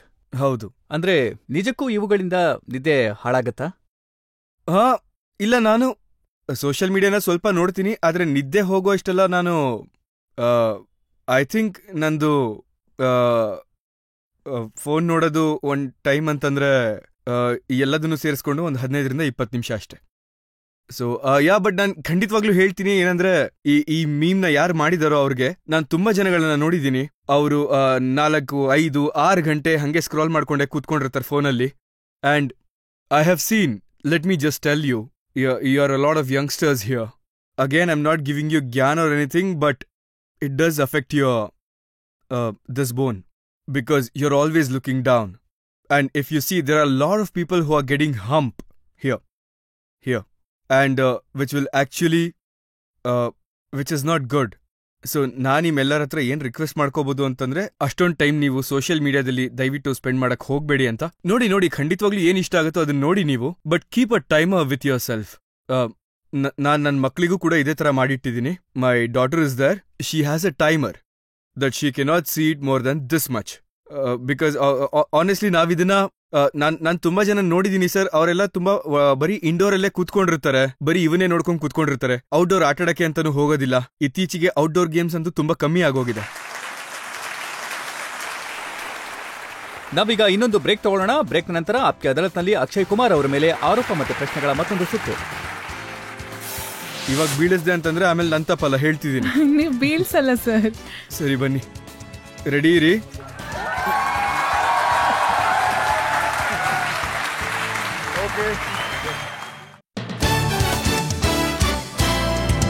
Welcome back. ಆಪ್ಕೆ ಅದಾಲತ್ನಲ್ಲಿ ಇವತ್ತಿನ ನಮ್ಮ ಅತಿಥಿ ಸೂಪರ್ ಸ್ಟಾರ್ ಅಕ್ಷಯ್ ಕುಮಾರ್. ಆಪ್ಕೆ ಅದಾಲತ್ನಲ್ಲಿ ಮುಂದಿನ ಆರೋಪ.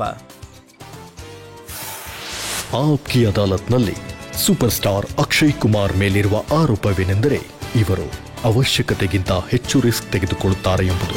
ಅಕ್ಷಯ್, ನಿಮ್ಮ ಎಷ್ಟು ಜನ ಫ್ಯಾನ್ಸ್ಗಳಿದಾರಲ್ಲ, ನಿಮ್ಮನ್ನ ಪ್ರೀತಿಸುವಂತವ್ರು, ನಿಮ್ಮನ್ನ ಆಕ್ಷನ್ ರೋಲ್ನಲ್ಲಿ ನೋಡುವಂತವ್ರು, ಅವ್ರು ಇಷ್ಟಪಡ್ತಾರೆ ಹೆಲಿಕಾಪ್ಟರ್ನಿಂದ ಇಳಿಯೋದು, ಕೈ ತೋರಿಸಿದ್ರೆ ಟ್ರಕ್ ನಿಲ್ಬೇಕು, ಮಷಿನ್ ಗನ್ ಬಳಸಬೇಕು. ಇದನ್ನ ಅವರು ತುಂಬಾ ಇಷ್ಟಪಡ್ತಾರೆ. ಆದ್ರೆ ನೀವು ಇದನ್ನೆಲ್ಲ ಬಿಟ್ಟು ಬೇರೆ ದಾರಿನಲ್ಲೇ ಹೊರಟಿದ್ದೀರಾ ಈಗ. ಇಲ್ಲ, ಎಲ್ಲದಕ್ಕೂ ನನ್ನ ಇಷ್ಟಪಡ್ತಾರೆ. ಈಗ ಕಾಮಿಡಿ ಮಾಡಿದೆ, ಕಾಮಿಡಿ ಇಷ್ಟ ಆಗತ್ತೆ ಅಲ್ವಾ ನಿಮಗೆ? ಮತ್ತೆ ಆಕ್ಷನ್ ಇಷ್ಟ ಆಗತ್ತೆ, ಮತ್ತೆ ಸೋಷಿಯಲ್ ಸಿನಿಮಾಗಳು, ಮತ್ತೆ ಏನಂದ್ರಿ, ಕಾಮಿಡಿ ಅಂತ ಹೇಳ್ತಾ ಇದ್ದಾರೆ. ಅವ್ರು ಹೇಳ್ತಾ ಇದಾರೆ ಕಾಮಿಡಿ ತುಂಬಾ ಇಷ್ಟಪಡ್ತೀವಿ ಅಂತ. ಆದ್ರೆ ನೀವೇನ್ ಮಾಡ್ತಾ ಇದ್ದೀರಾ? ನೀವು ಟಾಯ್ಲೆಟ್ ಮೇಲೆ ಸಿನಿಮಾ ಮಾಡ್ತಾ ಇದ್ದೀರಾ. ಹೌದು, ಶೌಚಾಲಯದ ಬಗ್ಗೆ ಸಿನಿಮಾ ಮಾಡೋದು ತುಂಬಾ ಒಳ್ಳೆ ವಿಷಯ. ಯಾಕಂದ್ರೆ ಈ ಫಿಲಮ್ ಏನಿದೆ, ಈ ಸ್ಕ್ರಿಪ್ಟ್ ಏನಿದೆ, ಇದು 5 ವರ್ಷದಿಂದ ನಮ್ಮ ಇಂಡಸ್ಟ್ರಿನಲ್ಲಿ ಓಡಾಡ್ತಾ ಇತ್ತು. ಇದನ್ನ ಯಾರು ಮಾಡಕ್ ರೆಡಿನೇ ಇರಲಿಲ್ಲ ಅಂತ ನಿಮಗೆ ಗೊತ್ತಿದ್ಯಾ? ಅಂಡ್ ನನಗೆ ಕಾಣಿಸಿದಾಗ ನಾನು ಇದನ್ನ ಮಾಡ್ತೀನಿ ಅಂತ ಒಪ್ಕೊಂಡೆ. ಈ ಸಿನಿಮಾ ಟೈಟಲ್ ಟಾಯ್ಲೆಟ್ ಏಕ್ ಪ್ರೇಮ್ ಕಥಾ, ಯಾರು ಮಾಡಕ್ ರೆಡಿನೇ ಇರಲಿಲ್ಲ ಇದನ್ನ. ಇದು ಏನ್ ವಾಸ್ತವ ಇದೆಯೋ ಅದು ವಾಸ್ತವ ಇದೆ ನಮ್ದು ಅಷ್ಟೇ. ನಮ್ ದೇಶದಲ್ಲಿ ಈ ಪ್ರಾಬ್ಲಮ್ ಇದೆ. ಹೆಣ್ಮಕ್ಳಿಗೆ ಪ್ರಾಬ್ಲಮ್ ಇದು. ಇವಾಗ ಹೊಲಗಳಿಗೆ ಹೋಗ್ಬೇಕಾಗತ್ತೆ ಅವರು. ಅಂಡ್ ಯು ಕ್ಯಾನ್ ಇಮ್ಯಾಜಿನ್, ಬೆಳಗ್ಗೆನೆ ಹೋಗ್ಬೇಕು ಅಥವಾ ಲೇಟ್ ನೈಟ್ ಹೋಗ್ಬೇಕು, ಇಲ್ಲ ಅಂತಂದ್ರೆ ಇಡೀ ದಿನ ಅವರು ಪಾಪ ಅವರ ಟಾಯ್ಲೆಟ್ ಅನ್ನ ಅವರು ತಡ್ಕೊಂಡು ಇರ್ಲೇಬೇಕಾಗತ್ತೆ. And it's a very disgusting thing that a woman has to face. So I thought ನಾನು ಇದ್ರ ಬಗ್ಗೆ ಒಂದು ಸಿನಿಮಾ ಮಾಡಿ ನನ್ನ ಯೋಗದಾನನ ಇದಕ್ಕೆ ಕೊಡ್ಬೋದು ಅನ್ಕೊಂಡೆ. ಅದಕ್ಕೆ ನಾನು ನನ್ನ ಕಂಪನಿಯಿಂದ ಈ ಸಿನಿಮಾನ ನಾನು ಪ್ರೊಡ್ಯೂಸ್ ಮಾಡಿದೆ. ಆಮೇಲೆ ನಾನು ಸ್ಯಾನಿಟರಿ ಪ್ಯಾಡ್ ಮೇಲೂ ಸಿನಿಮಾ ಮಾಡಿದೆ, ಪ್ಯಾಡ್ಮೆನ್ ಅಂತ ಸಿನಿಮಾ ಹೆಸರು. ಆಕ್ಚುಲಿ ನಾನು ನಿಮಗೆ ಹೇಳಬೇಕು ಅಂತಂದ್ರೆ, ನನ್ನ ನೀಸ್ ಇದ್ದಾಳೆ, ಅವಳಿಗೆ ಒಬ್ಳು ಫ್ರೆಂಡ್ ಇದ್ದಾಳೆ. ಸೊ ಅವಳು 3-4 ದಿನಗಳ ಮಟ್ಟಿಗೆ ನನ್ನ ನೀಸ್ ಮನೆಯಲ್ಲೇ ಇದ್ಲು ಅವಳು. ಅವಾಗ ನಾನು ಸುಮ್ನೆ ಹಾಗೆ ಕೇಳಿದೆ, ಇವಳು 3-4 ದಿನದಿಂದ ಇಲ್ಲೇ ಇದ್ದಾಳೆ, ಇವಳು ಇಲ್ಲ ಹತ್ರದಲ್ಲೇ ಇರೋದು ಅಲ್ವಾ ಅಂತ. ಅದಕ್ಕೆ ನನ್ನ ನೀಸ್ ಹೇಳಿದ್ಲು ಅವಳ ಮನೆಯಲ್ಲಿ ಪೂಜೆ ಇದೆ ಅಂತ. ಅದಕ್ಕೆ ಅವಳ ಅಪ್ಪ ಅಮ್ಮ ಅವಳಿಗೆ ಹೇಳಿದ್ರಂತೆ, ನೀನ್ ಯಾವ್ದಾದ್ರು ಫ್ರೆಂಡ್ ಮೇಲೆ ಹೋಗಿರೋ ಅಂತ, because she was having her periods. And that shook me, that how can somebody remove a woman who's having periods because ಮನೆಯಲ್ಲಿ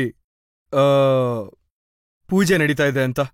ಅದು ಒಂದು ರೀತಿನಲ್ಲಿ ಅನ್ಕ್ಲೀನ್ಡ್ ಅಂತ ಅವರು ನಂಬ್ತಾ ಇದ್ರು. And I thought that I want to make a film on that, and whatever I can do. ಎಲ್ಲಿಂದ ಬಂತು ಇಂಥ ಒಂದು ಸ್ಟೋರಿ? ನನ್ನ ವೈಫು ಮತ್ತೆ ಬಾಲ್ಕಿ ಸಾಬ್ ಬರ್ದಿದ್ದು. ಬಾಲ್ಕಿ ಅವರೇ ಡೈರೆಕ್ಟರ್ ಇದಕ್ಕೆ. ಇವರಿಬ್ರು ಸೇರ್ಕೊಂಡು ಈ ಕಥೆನ ಮಾಡಿದ್ದು. And my wife had gone and met.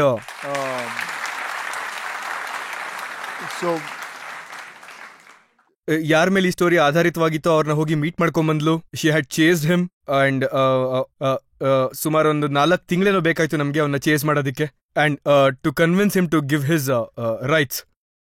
So ಆಮೇಲೆ ನಾವು ಸಿನಿಮಾ ಮಾಡಿದ್ವಿ ಸರ್. ಸೊ ಈ ತರ ತುಂಬಾ ಸಿನಿಮಾಗಳು.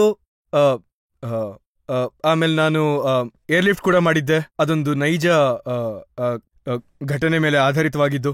ಹೇಗೆ ನಮ್ಮ ಏರ್ ಇಂಡಿಯಾ ಹೋಗಿ 1.5 ಲಕ್ಷಕ್ಕಿಂತ ಹೆಚ್ಚು ಜನ, 1,70,000 ಜನಗಳನ್ನ ಅವರನ್ನೆಲ್ಲ ಏರ್ಲಿಫ್ಟ್ ಮಾಡ್ಕೊಂಡು ಕರ್ಕೊಂಡ್ ಬಂದಿತ್ತು. That was an amazing story. I was very lucky enough to get that story. ಈ ತರ ನಾವು ನನ್ನ ಕಂಪನಿಯಿಂದ ಒಂದು 30-40 ಸಿನಿಮಾಗಳನ್ನ ಮಾಡಿದೀವಿ. ಅಂದ್ರೆ ನೋಡಿ, ನಾವು ಯಾವ ಸಿನಿಮಾ ಬಗ್ಗೆ ಮಾತಾಡ್ತಾ ಇದೀವಲ್ಲ, ಟಾಯ್ಲೆಟ್ ಏಕ್ ಪ್ರೇಮ್ ಕಥಾ, ಪ್ಯಾಡ್ಮನ್ ಅಥವಾ ಏರ್ ಲಿಫ್ಟ್, ಇವೆಲ್ಲವೂ ಕಮರ್ಷಿಯಲಿ ಸಕ್ಸಸ್ಫುಲ್ ಆಗಿ ನಿಮ್ಗೆ ಇಲ್ಲ ನಾನಿವಾಗ ಕಮರ್ಷಿಯಲಿ ನಾನು ಫಿಲ್ಮ್ ಲೈಕ್ ರೌಡಿ ರಾಥೋರ್ 2 ಮಾಡಿದ್ರೆ ಅಥವಾ ಸಿಂಗಿಸ್ಕಿಂಗ್ ಮಾಡಿದ್ರೆ ಅಥವಾ ನಮಸ್ತೆ ಲಂಡನ್ ಮಾಡಿದ್ರೆ that would be 3 times more successful. I chose to make these kind of films because it is not about only the success. It is about ಇವತ್ತಿಗೂ ಕೂಡ ಆ ಫಿಲಮು ಜನಗಳ ಮನಸ್ಸಿನಲ್ಲಿದೆ. ಇವತ್ತಿಗೂ ಆ film I am so proud to say that ನಮ್ ಸರ್ಕಾರ toilet ಏಕ್ ಪ್ರೇಮ್ ಕಥಾ, ಪ್ಯಾಡ್ಮ್ಯಾನ್ ಜನಗಳಿಗೆ ಹಳ್ಳಿನಲ್ಲಿ ತೋರಿಸ್ತಾರೆ. ಅದರಿಂದ ಅವ್ರಗಳ ತಲೆಗಳಲ್ಲೂ ಈ ವಿಷಯ ತುಂಬಾ ಡೀಪ್ ಆಗಿ ಹೋಗ್ಲಿ ಅಂತ. So for me my victory is that. ನೋಡಿ, ಕೆಲವೊಮ್ಮೆ ಜನ ಹೇಳ್ತಾರೆ ನೀವು ಇಂಥ ಸಿನಿಮಾಗಳನ್ನ ಸರ್ಕಾರವನ್ನ ಖುಷಿ ಪಡಿಸೋದಿಕ್ ಮಾಡ್ತೀರಿ ಅಂತ. ಸರ್, ಅವ್ರಿಗೆ ಏನ್ ಹೇಳ್ಬೇಕೋ ಜನ ಹೇಳ್ತಾರೆ ಬಿಡಿ. I am very proud that I made it. ನಾನು ಅವ್ರಿಗೆಲ್ಲ ಯಾರಾದ್ರೂ ನಾನು ಪ್ರೈಮ್ ಮಿನಿಸ್ಟರ್ನ ಖುಷಿ ಪಡ್ಸಕ್ ಮಾಡ್ತಿದ್ದೀನಿ ಅಂತ ಹೇಳಿದ್ರೆ ಹೌದು, ನಾನು ಖುಷಿ ಪಡ್ಸಕ್ಕೆ ಮಾಡ್ತಾ ಇದ್ದೀನಿ ಅಂತ ಅನ್ಕೊಳ್ಳಿ. ಅದೇನಂದ್ರೆ ನಾನು ನನ್ನ ದೇಶನ ಖುಷಿ ಪಡ್ಸಕ್ ನೋಡ್ತಾ ಇದ್ದೀನಿ, ದೇಶಕ್ಕೋಸ್ಕರ ಮಾಡ್ತಾ ಇದ್ದೀನಿ ಇದನ್ನೆಲ್ಲ for my motto has always been ಮೊದಲು ದೇಶ ಅಂತ. ಯಾವಾಗ ಪ್ರಧಾನಮಂತ್ರಿಯವರು ರೆಡ್ ಫೋರ್ಟ್ನಲ್ಲಿ ಶೌಚಾಲಯದ ಬಗ್ಗೆ ಮಾತಾಡಿದ್ರು, ಆಗ ಜನಗಳು ಅವ್ರ ಬಗ್ಗೆ ಕೂಡ ತಮಾಷೆ ಮಾಡಿದ್ರು, ಅಲ್ಲ ಎಂಥ ಪ್ರೈಮ್ ಮಿನಿಸ್ಟರ್ ಶೌಚಾಲಯದ ಬಗ್ಗೆ ಮಾತಾಡ್ತಾ ಇದ್ದಾರೆ ಅಂತ. ಈ ತರ ತುಂಬಾ ಜನ ಇದ್ದಾರೆ. ನಾನು ಪ್ರೈಮ್ ಮಿನಿಸ್ಟರ್ ಅವರ ಅವಾಗ ಇಂಟರ್ವ್ಯೂ ಮಾಡಿದಾಗ ಅದನ್ನು ಕೂಡ ಜನಗಳು ತಮಾಷೆ ಮಾಡಿದ್ರು. ಇರ್ಲಿ ಬಿಡಿ ಸರ್, ತಮಾಷೆ ಮಾಡೋರು ಮಾಡ್ತಾರೆ. ನೀವು ಅವ್ರನ್ನ ಕೇಳಿದ್ರಿ ಮಾವಿನ ಹಣ್ಣನ್ನ? ಹೌದು ಸರ್, ಕೇಳಿದ್ದೆ. I had gone as a very simple person to know what my prime ministers ಅಂದ್ರೆ ನಾರ್ಮಲ್ ಮನುಷ್ಯ ಹೇಗೆ ಯೋಚನೆ ಮಾಡ್ತಾರೆ, ಒಬ್ಬ ನಾರ್ಮಲ್ ಮನುಷ್ಯ ಯಾವ ರೀತಿನಲ್ಲಿ ಯೋಚನೆ ಮಾಡ್ತಾರೆ, what is he as a normal person. I don't want to know the prime minister side of him, that what ಅವರು ಯಾವ ಬಿಲ್ ಪಾಸ್ ಮಾಡಿದ್ರು, ಏನ್ ಮಾಡಿದ್ರು. I am not interested in the political part of it. ಅವ್ರು watch ಹಾಕೊಂಡಿದ್ರು, ಉಲ್ಟಾ ಹಾಕೊಂಡಿದ್ರು. So ಅದನ್ನ ನಾನು ಕೇಳ್ದೆ ಅವ್ರನ್ನ, ಸರ್ ನೀವು ವಾಚ್ ಉಲ್ಟಾ ಹಾಕೋತಿರಲ್ಲ, ಯಾಕೆ ಹಾಕೋತೀರಾ ಅಂತ ಅವ್ರು ಹೇಳಿದ್ರು. ಆಮೇಲೆ ನಾನು ಅವ್ರ ಸಂಬಳದ ಬಗ್ಗೆ ಕೇಳ್ದೆ, ಅವ್ರ ಸ್ಯಾಲ್ರಿ ಬಗ್ಗೆ. ಅವ್ರು ಅದನ್ನು ನಂಗೆ ಹೇಳಿದ್ರು. ಆಮೇಲೆ ನಾನು ಕೇಳಿದೆ, ನಿಮ್ ಸ್ಯಾಲ್ರಿ ನಿಮ್ ತಾಯಿ ಕೊಡ್ತೀರಾ ಅಂತ. I asked a normal question, do you eat mango? What is wrong with it? I wanted to know about it. And so he answered me, and it was great of him to answer me the way he wanted to answer. So ಆಗ ನೀವು ಅವ್ರ watch ಕದ್ದಿಲ್ಲ ತಾನೆ? ನಾನೇನ್ ದೇಶ ಬಿಟ್ಟು ಹೋಗ್ಬೇಕಾ ಇವಾಗ?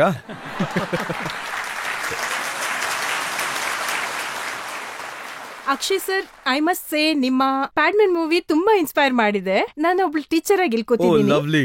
ಮತ್ತೆ ನಿಮ್ಮಿಂದ ಇನ್ಸ್ಪೈರ್ ಆಗಿ ನಮ್ ಸ್ಕೂಲಲ್ಲಿ ಕೂಡ ಪ್ಯಾಡ್ಮ್ಯಾನ್ ಮೂವಿನಲ್ಲಿರೋ ಮೆಷಿನ್ ತರನೇ ಮೆಷಿನ್ ಹಾಕಿದೀವಿ. ಹಾಗೆ ಸೇಮ್ ಪ್ಯಾಡ್ಸ್ ನ ತಯಾರು ಮಾಡ್ತೀವಿ. ನಮ್ ಸ್ಟೂಡೆಂಟ್ಸ್ ಅದನ್ನ ಪ್ರತಿ ತಿಂಗಳು NGO ಕೊಡ್ತಾರೆ. ಅಂದ್ರೆ ಅದಕ್ಕೆ ಕಾಯಿನ್ ಹಾಕಿದ್ರೆ ಅದು ಬರುತ್ತಲ್ಲ, ಆತರ? ಕಾಯಿನ್ ಇಲ್ಲ, ಅದು ಮೆಷಿನ್ ಇಂದಾನೆ ತಯಾರು ಮಾಡ್ತೀವಿ. Free of cost or is it chargeable? Free of cost. Very lovely, very lovely. ಮತ್ತೊಂದು ಸಿನಿಮಾನ ನೀವು ಮಾಡಿದ್ರಿ, OMG 2. ಹೌದು, I made it on sex education. It was a big thing which I wanted to make about sex education, and ನನಗದ್ರ ಮೇಲೆ ಇವತ್ತಿಗೂ ನೆನಪಿದೆ. ಯಾರೋ ಒಬ್ರು ಸೆನ್ಸರ್ ಅವ್ರು ಹೇಳಿದ್ರು, ಇದೇನ್ ನೀವು ಸೆಕ್ಸ್ ಎಜುಕೇಶನ್ ಮೇಲೆ ಸಿನಿಮಾ ಮಾಡಿದ್ದೀರಾ ಅಂತ. ನಾನದನ್ನ ಮೊದಲನೇ ಸಲ ಕೇಳ್ತಿರೋದು. ನಮ್ಮ ದೇಶದಲ್ಲಿ population 1.5 billion. Don't you think we need sex education more than any other nation? And so it was very astonishing thing, and I'm very grateful to the people of India that they lapped up that film, and we made a very good business. ನೀವು OMG ನಲ್ಲಿ message ಕೂಡ ಕೊಟ್ರಿ, ದುಡ್ಡು ಮಾಡಿದ್ರಿ? ಹೌದು sir, ಖಂಡಿತ ಮಾಡ್ಕೊಂಡ್ವಿ ದುಡ್ಡು. I took a big risk of making that film, and I believe in it. And andre it was a very big film because I made a film on sex education. I made a film on masturbation. And it is which is something which the people don't know, children don't know much about it, how to handle that. It is a very important aspect of life, and I was bold enough to make that film. ಇಲ್ಲ, ನಿಜಕ್ಕೂ ಬಹಳ ಒಳ್ಳೆ ಕೆಲಸ ಮಾಡಿದ್ರಿ, ಯಾವುದೇ ಅನುಮಾನ ಇಲ್ಲ. ಇಂಥ ವಿಚಾರಗಳ ಬಗ್ಗೆ ಸಿನಿಮಾ ಮಾಡಬೇಕು ಮತ್ತೆ ಇಂಟ್ರೆಸ್ಟಿಂಗ್ ಆಗಿ ಮಾಡಬೇಕು. ಹೌದು ಸರ್, ನಾನು ಇದನ್ನ ಎಂಟರ್ಟೈನ್ಮೆಂಟ್ ರೀತಿನಲ್ಲೇ ಮಾಡಿದ್ದು ಇದನ್ನ. ಇನ್ನೊಂದೆರಡು ಪ್ರಶ್ನೆಗಳನ್ನ ತಗೊಳ್ಳೋಣ. ಸರ್, ನನ್ನ ಕ್ವೆಶ್ಚನ್ ಏನಂದ್ರೆ, ಎಲ್ರಿಗೂ ಗೊತ್ತಿರೋ ಹಾಗೆ ನೀವು ತುಂಬಾ ಕಾನೂನ್ ರಿಲೇಟೆಡ್ ಮೂವೀಸ್ ಮಾಡಿದ್ದೀರಾ. ಸೊ LLB ಮಾಡ್ಬೇಕು ಅಂತ ಯಾವಾಗಾದ್ರೂ ಅನ್ಸಿದ್ಯಾ? LLB degree? ನಾನು ಕಾಲೇಜ್ಗೆ ಹೋಗಿಲ್ಲ, ನಾನು LLB ಮಾಡ್ಬೇಕಾ?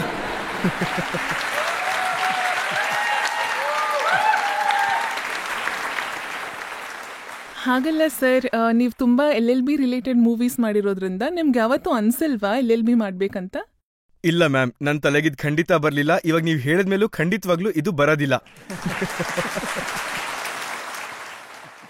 ನನಗ್ ಗೊತ್ತಿರೋ ಹಾಗೆ ನೀವೊಬ್ರೇ ಹೀರೋಯಿನ್ನ ಎತ್ಕೊಂಡು ಸುತ್ತಾಡ್ಸಿ ಹಿಡ್ಕೊಂಡ್ಬಿಡ್ತೀರಾ, ಮತ್ತೆ ಹೀರೋಯಿನ್ ಕೂಡ ಸೇಫ್ ಫೀಲ್ ಮಾಡ್ತಾರೆ. ನನ್ನ ಆಸೆ ಏನಂದ್ರೆ ನನ್ಗೂ ಅದೇ ತರ ಒಂದ್ ಚಾನ್ಸ್ ಸಿಗುತ್ತಾ?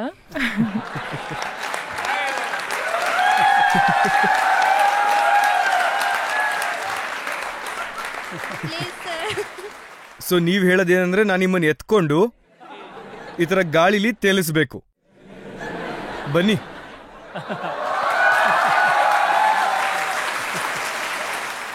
ಬನ್ನಿ, ಈ ಕಡೆ ಬನ್ನಿ. ಈ ತರ ಸರಿ, ಬನ್ನಿ. ಇವಾಗ ಬೀಳ್ಸಿದ್ರೆ ಆಮೇಲೆ ನನ್ ತಪ್ಪಲ್ಲ ಹೇಳ್ತೀವಿ. ನೀವು ಬೀಳ್ಸಲ್ಲ ಸರ್. ಆಯ್ತು, ಬನ್ನಿ. ಹಾಗೆ ಇರಿ.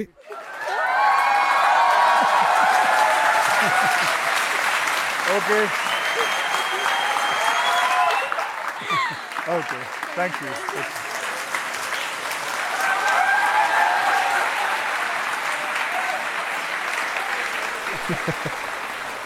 ನಾವೀಗ ಮತ್ತೊಂದು ಬ್ರೇಕ್ ತಗೊಳ್ಳೋಣ. ಬ್ರೇಕ್ನ ನಂತರ ಆಪ್ಕೆ ಅದಾಲತ್ನಲ್ಲಿ ಅಕ್ಷಯ್ ಕುಮಾರ್ ಅವರ ಮೇಲೆ ಆರೋಪ ಮತ್ತು ಪ್ರಶ್ನೆಗಳ ಮತ್ತೊಂದು ಸುತ್ತು. ದುಡ್ಡು is an important factor. Am I right? ನೋಡಿ, ಒಂದು ಮಾತಿದೆ, ದುಡ್ಡು पैसा खुदा तो नहीं, लेकिन खुदा की कसम खुदा से कम भी नहीं.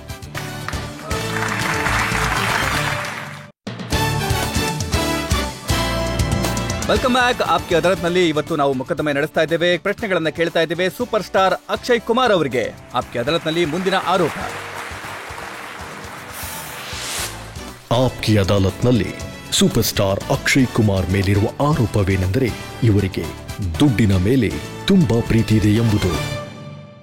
ನೀವು ಎಲ್ಲೇ ಹೋದ್ರೂ ಕೂಡ ಪಬ್ಲಿಕ್ ಫಂಕ್ಷನ್ನಲ್ಲಿ ಆಗೊಂದು ಹಾಡ್ ಹಾಕ್ತಾರೆ, ತು ಪೈಸೆ ಪರ್ ಕ್ಯೂ ಮರ್ತಿ ಹೇ ಬಾರಿಶ್ ಕರ್ದೆ ಪೈಸೆ ಕಿ. ಜನಗಳು ಹೇಳ್ತಾರೆ ಅಕ್ಷಯ್ ಕುಮಾರ್ ಅವ್ರಿಗೆ ದುಡ್ಡಿನ ಮೇಲೆ ತುಂಬಾನೇ ಪ್ರೀತಿ, ನೋಟಿನ ಸುರಿಮಳೆ ಆಗುತ್ತೆ.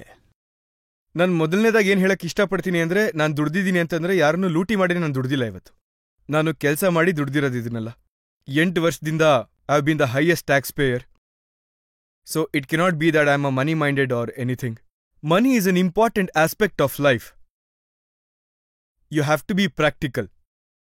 ದುಡ್ಡು ನನಗೆ ಇಂಪಾರ್ಟೆಂಟ್ ಅಲ್ಲ ಅಂತ ಇಲ್ಲಿ ಯಾರು ಹೇಳ್ತಾರೋ ಅದು ಶುದ್ಧ ಸುಳ್ಳು. ದುಡ್ಡು is an important factor. Am I right?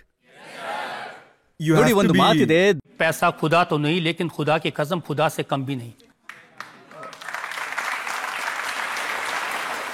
ದುಡ್ಡು, ನಾನಿವಾಗ ದುಡ್ಡನ್ನ ದುಡಿತೀನಿ, ನನ್ನ ಟ್ಯಾಕ್ಸ್ ಕಟ್ತೀನಿ, ಅಂಡ್ ನಾನು ಆ ದುಡ್ಡಿಂದ ಎಷ್ಟೊಂದು ಸೇವೆ ಮಾಡ್ತೀನಿ. ಇದು ನನ್ನ ಧರ್ಮ, ಇದು ನನ್ನ ರೀತಿ. ಇದು ಇನ್ನು ಮಿಕ್ಕಿದ ಜನಗಳು ಏನ್ ಬೇಕಾದ್ರೂ ಹೇಳ್ಕೊಳ್ಳಿ, ನಾನು ಆ ಥರ ಜನಗಳು ಮಾತಾಡೋದ್ರ ಬಗ್ಗೆ ಎಲ್ಲ ತಲೆ ಕೆಡಿಸ್ಕೊಳ್ಳೋನು ಅಲ್ವೇ ಅಲ್ಲ. ನನ್ನ ಮನ್ಸಿಗೆ ಗೊತ್ತಿದೆ ನಾನೇನ್ ಮಾಡ್ತೀನಿ ಅಂತ.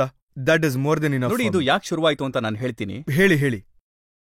ನೋಡಿ, ಒಂದು ಕಾಲದಲ್ಲಿ ನೀವು ಹೇಳ್ತಾ ಇದ್ರಿ, ನನ್ನಿಂದ ನೀವು ಏನ್ ಕೆಲಸ ಬೇಕಾದ್ರೂ ಮಾಡಿಸಿ, ಡ್ಯಾನ್ಸ್ ಮಾಡಿಸಿ, ರಿಬ್ಬನ್ ಕಟ್ ಮಾಡಿಸಿ, ನನಗೆ ದುಡ್ಡು ಕೊಡಿ ಸಾಕು. ಇವಾಗ ನಿಮಗೆ ರಿಬ್ಬನ್ ಕಟ್ ಮಾಡೋದಕ್ಕೆ ದುಡ್ಡು ಸಿಗತ್ತೆ ಅಂತಂದ್ರೆ ತಗೋಬೇಕಾ ಬೇಡವಾ ಹೇಳಿ? ಏನ್ ಪ್ರಾಬ್ಲಮ್ ಇದೆ? ಯಾರೋ ಒಬ್ಬ ವ್ಯಕ್ತಿ ನಿಮಗೆ ಕೊಡೋದಕ್ಕೆ ತಯಾರಿದ್ದಾರೆ ಅಂತಂದ್ರೆ, ನೀವು ನನ್ನ ಬರ್ತ್ಡೇಗೆ ಬನ್ನಿ, ನಾನು ನಿಮಗೆ ದುಡ್ಡು ಕೊಡ್ತೀನಿ ಅಂದ್ರೆ ಏನ್ ಪ್ರಾಬ್ಲಮ್ಮು? ಇನ್ಯಾರೋ ಹೇಳ್ತಾರೆ ನೀವು ನಮ್ಮ ಮದ್ವೆಗೆ ಬಂದು can you do a performance for 8 minutes 9 minutes. ಏನ್ ಪ್ರಾಬ್ಲಮ್ ಇದೆ ಹೇಳಿ? ಅವ್ರು ದುಡ್ಡು ಕೊಡೋದಕ್ಕೆ ರೆಡಿ ಆಗಿದ್ದಾರೆ, ಅವ್ರಿಗೆ ಖುಷಿ ಸಿಗ್ತಾ ಇದೆ ಅದರಲ್ಲಿ, ಅವ್ರ ಮಕ್ಕಳಿಗೆ ಖುಷಿ ಸಿಗ್ತಾ ಇದೆ ಅದರಲ್ಲಿ, ನಾನು ಆ ಖುಷಿನಲ್ಲಿ ಭಾಗಿಯಾಗ್ತಾ ಇದ್ದೀನಿ. ಅವ್ರ ಖುಷಿಗೆ ನನಗೆ ದುಡ್ಡು ಸಿಗ್ತಾ ಇದೆ ಅಂತಂದ್ರೆ ಏನ್ ಪ್ರಾಬ್ಲಮ್ಮು? ಆಮೇಲೆ ನೋಡಿ, ಎಲ್ಲಿವರೆಗೂ ನೀವು ಎಲ್ಲೂ ಕಳ್ತನ ಮಾಡ್ತಾ ಇಲ್ವೋ, ನೀವು ಯಾರನ್ನೂ ಎಲ್ಲಿವರೆಗೂ ಲೂಟಿ ಮಾಡ್ತಾ ಇಲ್ವೋ, ನೀವು ಕಷ್ಟ ಪಡ್ತಾ ಇದ್ದೀರೋ ಅಲ್ಲಿವರೆಗೂ ಏನು ಪ್ರಾಬ್ಲಮ್ ಇಲ್ಲ. ನಾನು ಹೇಳ್ತಿದ್ದೀನಿ, ಏನು ಪ್ರಾಬ್ಲಮ್ ಇಲ್ಲ. ಇಲ್ಲಿ ಎಷ್ಟು ಜನ ಕೂತಿದ್ದೀರೋ ಪ್ರತಿಯೊಬ್ರು ದುಡಿತಾ ಇರೋದು ದುಡ್ಡಿಗೋಸ್ಕರನೇ. I don't care what they have to say, money minded not money minded. ನನ್ನ ಜೀವನದಲ್ಲಿ ಎಷ್ಟೋ ಸಲ ಯಾವ ತರ ಆಗಿದೆ ಅಂತಂದ್ರೆ ಸರ್, ಅವಾಗ ನನ್ನ ಪ್ರೊಡ್ಯೂಸರ್ಗೆ ಸಿನಿಮಾ ಮಾಡಕ್ಕಾಗ್ಲೇ ಇಲ್ಲ. ಯಾಕಂದ್ರೆ ಅವ್ರ ಹತ್ರ ನಾನು ತುಂಬಾ ಹಳೆ ವಿಷಯ ಹೇಳ್ತಾ ಇರೋದಿದು, ಅವ್ರ ಹತ್ರ ದುಡ್ಡಿರ್ಲಿಲ್ಲ. ನಾನ್ ಖುದ್ದು ದುಡ್ಡು ಕೊಟ್ಟು ನನ್ನ ಫಿಲಮ್ನ ನಾನು ಕಂಪ್ಲೀಟ್ ಮಾಡ್ಕೊಟ್ಟಿದ್ದೀನಿ. ನಂದು ಇಲ್ಲಿವರೆಗೂ ನಾನೊಂದು 150 ಸಿನಿಮಾ ಮಾಡಿದ್ದೀನಿ ರಜತ್ ಸರ್. ಆದ್ರೆ ಒಂದೇ ಒಂದು ಫಿಲಮ್ ಕೂಡ ಕ್ಯಾನಲ್ಲಿಲ್ಲ. ಎಲ್ಲಾ ಸಿನಿಮಾಗಳು ಯಾವ್ಯಾವ್ದೆಲ್ಲ ಶುರು ಆಗಿತ್ತೋ ಆ ಎಲ್ಲಾ ಸಿನಿಮಾಗಳು ರಿಲೀಸ್ ಆಗಿದಾವೆ, ಒಂದು ಸಿನಿಮಾನ ಬಿಟ್ಟು. ಆ ಸಿನಿಮಾ ಹೆಸರು ಅವ್ರು ಬದಲಾಯಿಸಿದ್ರು, ಪೂರಬ್ ಕಿ ಲೈಲಾ ಪಶ್ಚಿಮ್ ಕಾ ಚೈಲಾ. ಅದೊಂದು ಸಿನಿಮಾ ಇತ್ತು, ಅದ್ರದ್ದು ಹೆಸರು ಇವಾಗ ಬದಲಾಯಿಸಿದ್ರೆ. ಅದು ಒಂದೇ ಒಂದು ಸಿನಿಮಾ ಇವತ್ತಿನವರೆಗೂ ಅದು ಕ್ಯಾನಲ್ಲೇ ಕೂತ್ಕೊಂಡಿದೆ ಇವತ್ಗೂ. And I have tried my level best to even get that film complete and get that film ready and get it out. ಅದ್ಬಿಟ್ಟು ನನ್ನ ಜೀವನದಲ್ಲಿ ಆ ಥರದ್ ಯಾವ ಸಿನಿಮಾನೂ ಇಲ್ಲ ನಾನು ರಿಲೀಸ್ ಮಾಡ್ಸಿಲ್ಲ ಅಂತ ಹೇಳೋ ಅಂಥದ್ದು. ಎಲ್ಲ ಆಗಿದೆ. ಇನ್ನೊಂದು ವಿಷಯ, ಎಷ್ಟೋ ಸಲ ಹೇಗಾಗತ್ತಂದ್ರೆ ಸರ್, ಫಿಲ್ಮ್ ಫ್ಲಾಪ್ ಆಗ್ಬಿಡತ್ತೆ. ನಿಮಗೆ ಇಂಡಸ್ಟ್ರಿನಲ್ಲಿ ತುಂಬಾ ಜನ ಗೊತ್ತಿದ್ದಾರೆ ಸರ್, ನಿಮಗೆ ಇಂಡಸ್ಟ್ರಿನಲ್ಲಿ ತುಂಬಾ ಪ್ರೊಡ್ಯೂಸರ್ಗಳು ಗೊತ್ತಿದ್ದಾರೆ ಸರ್. ನೀವು ಕೆಲವು ಪ್ರೊಡ್ಯೂಸರ್ಗಳನ್ನ ನೀವು ಹೋಗಿ ಕೇಳಿ ಸರ್, ಸಿನಿಮಾ ಓಡ್ಲಿಲ್ಲ ಅಂತಂದಾಗ ಅವ್ರು ಹಾಕಿರೋ ದುಡ್ಡು ಲಾಸ್ ಆಗತ್ತೆ. I am the first one to come and tell them, don't pay my remaining money, finish it off, ಅಥವಾ ನನ್ನ ಚೆಕ್ಸ್ ಅವ್ರಿಗೆ ವಾಪಸ್ ಕೊಟ್ಬಿಡ್ತೀನಿ. ಇದು ಅಥವಾ ಒಂದ್ ವೇಳೆ ನಡೆದಿರ್ಬೋದು, ನಾನು ಕಪಿಲ್ ಶೋನಲ್ಲಿ ಏನೋ ಒಂದು ಹೇಳಿರ್ಬೋದು. ಅದರಲ್ಲಿ ಅವನು ನನ್ನ ಕೇಳಿದ್ದ 3 ಎಪಿಸೋಡ್ ಆಯ್ತು ನೆಟ್ಫ್ಲಿಕ್ಸಿಂದು, ನೀವು ಬಂದಿಲ್ಲ ಅಂದ.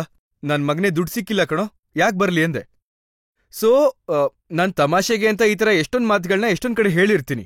And that is fun, but that doesn't mean you come to a conclusion that I am a money minded person. ನೋಡಿ, ತಮಾಷೆಯಾಗಿ ಹೇಳುವಂತ ಇಂಥ ಮಾತುಗಳೇ ಒಂದು ಪರ್ಸೆಪ್ಷನ್ ನ ಕ್ರಿಯೇಟ್ ಮಾಡಿಬಿಡುತ್ತೆ. ಬಟ್ ಸರ್, ಆ ಪರ್ಸೆಪ್ಷನ್ ಇಟ್ಕೊಂಡು ಇವಾಗ ನನ್ನನ್ನ ನಾನು ಇವಾಗ ಕಂಟ್ರೋಲ್ ಮಾಡ್ಕೊಂಡ್ರೆ, ಅಥವಾ ನಾನು ಈ ತರ ಎಲ್ಲ ಮಾತಾಡಬಾರ್ದು ಅಂತ ಅನ್ಕೊಂಡ್ರೆ ಏನರ್ಥ ಇದೆ? I am living my life. ನಾನಿವಾಗ ಈ ತರದೊಂದು ಸ್ಟ್ರೆಸ್ ನಲ್ಲಿ ಬದುಕ್ಬೇಕಾ? ಈ ಮನುಷ್ಯ ನನ್ನ ಬಗ್ಗೆ ಏನ್ ಯೋಚಿಸ್ತೇನೆ ಅನ್ನೋ ಸ್ಟ್ರೆಸ್ ಬೇಕಾ ನನಗೆ? ನಾನ್ ಯೋಚನೆ ಮಾಡೋದು ನನ್ನ ಜೀವನನ ಬಾಳ್ಬೇಕು. ಇದು ನನ್ನ ಜೀವನ, ನನಗೆ ಒಂದೇ ಜೀವನ ಸಿಕ್ಕಿರೋದು, ಇದೇ ನನ್ನ ಜೀವನ, ಇದೇ this is hell, this is heaven. There is nothing called heaven up. That is what I believe. And God has sent me here to enjoy myself. And I'm going to enjoy myself, and I'm not going to think what the other person has to think. I will tell you, you guys, live your life the way you want to live. Don't try and get into anybody else's what they have to say, because you have to satisfy yourself. Akshay, ಇದನ್ನ ಹೇಳೋದಕ್ಕೆ ನಿಮಗೆ ಏನ್ problem ಆಗತ್ತೆ? ನೀವು ನಿಮ್ಮ ದುಡ್ಡಿಂದ ಜನಗಳಿಗೆ ಸಹಾಯ ಮಾಡ್ತಾ ಇದ್ದೀರಾ, ಕೋಟ್ಯಾಂತರ ರೂಪಾಯಿಗಳನ್ನ ಕೊಡ್ತಾ ಇದ್ದೀರಾ. ಇದನ್ನ ಹೇಳ್ಕೊಳ್ಳೋದಕ್ಕೆ ಯಾರು ನಿಮ್ಮನ್ನ ತಡಿತಿದ್ದಾರೆ? ನೀವ್ ಯಾರಿಗಾದ್ರೂ ದುಡ್ಡು ಕೊಡ್ತೀರಾ ಅಲ್ವಾ, ಯಾವ್ದಾದ್ರೂ ಒಂದು ಸಂಸ್ಥೆಗೆ? ನಾನ್ ನಿಮಗೇನ್ ಹೇಳೋದು ಅಂದ್ರೆ, ಇದು ನನ್ನ ಪರ್ಸನಲ್ ಎಕ್ಸ್ಪೀರಿಯನ್ಸು. ಅದನ್ನ ಹೆಲ್ಪ್ ಅಂತ ದಯವಿಟ್ಟು ಹೇಳ್ಬೇಡಿ, ಅದನ್ನ ಸೇವೆ ಅಂತ ಹೇಳಿ. ಅದನ್ನ ನೀವು ನಿಮ್ಮ ಧರ್ಮ ಅಂತ ಕರೀರಿ. ಇದು ನಾವು ತಪ್ಪು ತಿಳ್ಕೊಂಡಿದೀವಿ. ನಾವು ಆ ಪದ ಉಪಯೋಗಿಸ್ತೀವಿ ಗೊತ್ತಾ? ಒಂದು ಈ ಚಾರಿಟಿ ಅನ್ನೋದು, ಈ ವರ್ಡ್ ಚಾರಿಟಿ, ಈ word donation, it is a wrong word. I wish everybody just realizes it's not a charity. ನಾವು ಚಾರಿಟಿ, ನಮ್ಮ ಹತ್ರ ಏನು ದುಡ್ಡು ಇದೆಯೋ, ನಾವು ಚಾರಿಟಿ ಮಾಡೋಷ್ಟು ಇನ್ನೂ ಯಾರು ದೊಡ್ಡವರಾಗಿಲ್ಲ. ದೇವ್ರು ನಮಗೆ ಏನಕ್ಕೆ ಕೊಡ್ತೇನೆ ಅಂತಂದ್ರೆ ನಾವು ನಮ್ಮ ಧರ್ಮ ನಿಭಾಯಿಸ್ಲಿ ಅಂತ ಅಷ್ಟೇ. This is what I think. ನೋಡಿ, ಕೆಲವೊಮ್ಮೆ ನನಗನ್ಸುತ್ತೆ ನೀವೇನ್ ಇಮೇಜ್ ಕ್ರಿಯೇಟ್ ಮಾಡ್ಕೊಂಡಿದ್ದೀರೋ, ನೀವೇನ್ ಮಾತಾಡ್ತಾ ಇದ್ದೀರಲ್ಲ, ಪ್ರತಿಯೊಂದನ್ನು ದುಡ್ಡಿಗೋಸ್ಕರ ಮಾಡ್ತೀನಿ ಅಂತ ಹೇಳ್ತೀರಲ್ಲ, ನೀವು ಯಾವಾಗ ದುಡ್ಡು ಕೊಡ್ತೀರಲ್ಲ ಮತ್ತೊಂದು ಕೈಯಿಂದ ಅದ್ರ ಬಗ್ಗೆ ಏನು ಹೇಳೋದಿಲ್ಲ. ಕೆಲವೊಂದು ಡೀಟೇಲ್ಸ್ ಅನ್ನ ಕಲೆಕ್ಟ್ ಮಾಡಿದ್ದೀನಿ. ಕ್ಯಾನ್ಸರ್ಗೋಸ್ಕರ, ಎಜುಕೇಷನ್ಗೋಸ್ಕರ, ಫ್ಲಡ್ ರಿಲೀಫ್ಗೋಸ್ಕರ ಕೋಟ್ಯಾಂತರ ರೂಪಾಯಿನ ನೀವು ಡೊನೇಟ್ ಮಾಡಿದ್ದೀರಾ. ಈಗ ಪಂಜಾಬ್ಗೂ ಕೂಡ ಕೋಟ್ಯಾಂತರ ರೂಪಾಯಿ ಡೊನೇಟ್ ಮಾಡಿದ್ದೀರಾ. ಆದ್ರೆ ನಿಮ್ಮ ಈ ಮಾಚೋ ಇಮೇಜ್ ಇದೆಯಲ್ಲ, ಅದು ನಿಮ್ಮನ್ನ ತಡಿತಾ ಇದೆ. ಅರೆ, ನಾನು ಇದ್ರ ಬಗ್ಗೆ ಹೇಗ್ ಮಾತಾಡ್ಲಿ? ನಾನು ಹೇಳಿದ್ನಲ್ಲ ಸರ್ ನಿಮ್ಗೆ, ನಾನ್ ಹೇಗ್ ಹೇಳಿ, ನಾನ್ ಎಷ್ಟು ದಡ್ಡಂತರ ಕಾಣಿಸ್ತೀನಿ ಇವಾಗ ನಾನು ಹೇಳ್ಕೊಂಡ್ರೆ ನಾನು ಇಷ್ಟು ದುಡ್ಡು ಕೊಟ್ಟಿದ್ದೀನಿ ಅಂತ, ನಾನು ಇದ್ ಮಾಡಿದೀನಿ ಅದು ಮಾಡಿದೀನಿ ಅಂತ ಹೇಳ್ಕೊಂಡ್ರೆ. ಅಲ್ಲ, ನನಗೆ ಅವಕಾಶ ಸಿಕ್ಕಿದೆ ಸೇವೆ ಮಾಡೋದಕ್ಕೆ, ನಾನು ಸೇವೆ ಮಾಡ್ತಾ ಇದ್ದೀನಿ, ನನಗಾಗಿದ್ ಮಾಡ್ತಿದ್ದೀನಿ. ಇವಾಗ ನೀವು ಈ ವಿಷಯದ ಬಗ್ಗೆ ಕೇಳಿದ್ರಿ, ನಾನು ಹಾಗಾಗಿ ಇಲ್ಲ ಅಂದ್ರೆ I wouldn't want to talk about this.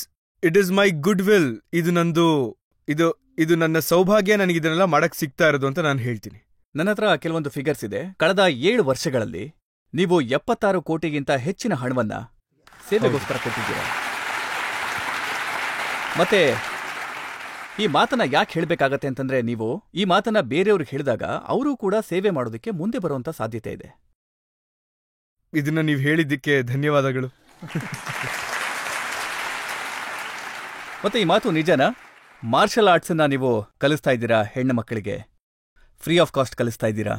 ನಾನೇನ್ ಟ್ರೈನಿಂಗ್ ಮಾಡ್ತೀನೋ ಅದು ಬರೀ ಮಾರ್ಷಲ್ ಆರ್ಟ್ ಅಲ್ಲ, ಮಾರ್ಷಲ್ ಆರ್ಟ್ಸ್ ಜೊತೆಗೇನೆ ಇವಾಗ ನಾನು ನಿಮಗೆ ಹೇಳ್ತೀನಿ ನೋಡಿ, ನನ್ನ ಸ್ಕೂಲ್ ಏನಿದೆಯಲ್ಲ ಸರ್ ಇವಾಗ, ಅದರಲ್ಲಿ ಯಾವುದೇ ಯೂನಿಫಾರ್ಮ್ ಹಾಕ್ಕೊಂಡು ನೀವು ಮಾರ್ಷಲ್ ಆರ್ಟ್ಸ್ ಟ್ರೈನಿಂಗ್ ಮಾಡೋ ಅವಶ್ಯಕತೆ ಇಲ್ಲ.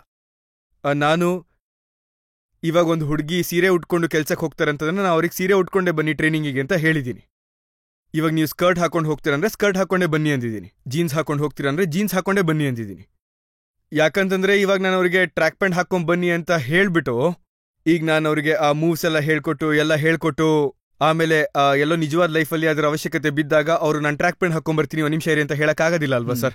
So I my kind of training is very different. I teach all the women in what kind of uniform they are in, and that is the way. And I am very thankful to nanobru ಹೆಸರು ಹೇಳಕ್ಕೆ ಇಷ್ಟಪಡ್ತೀನಿ, ಮೆಹುಲ್ ವೋರಾ ಅಂತ.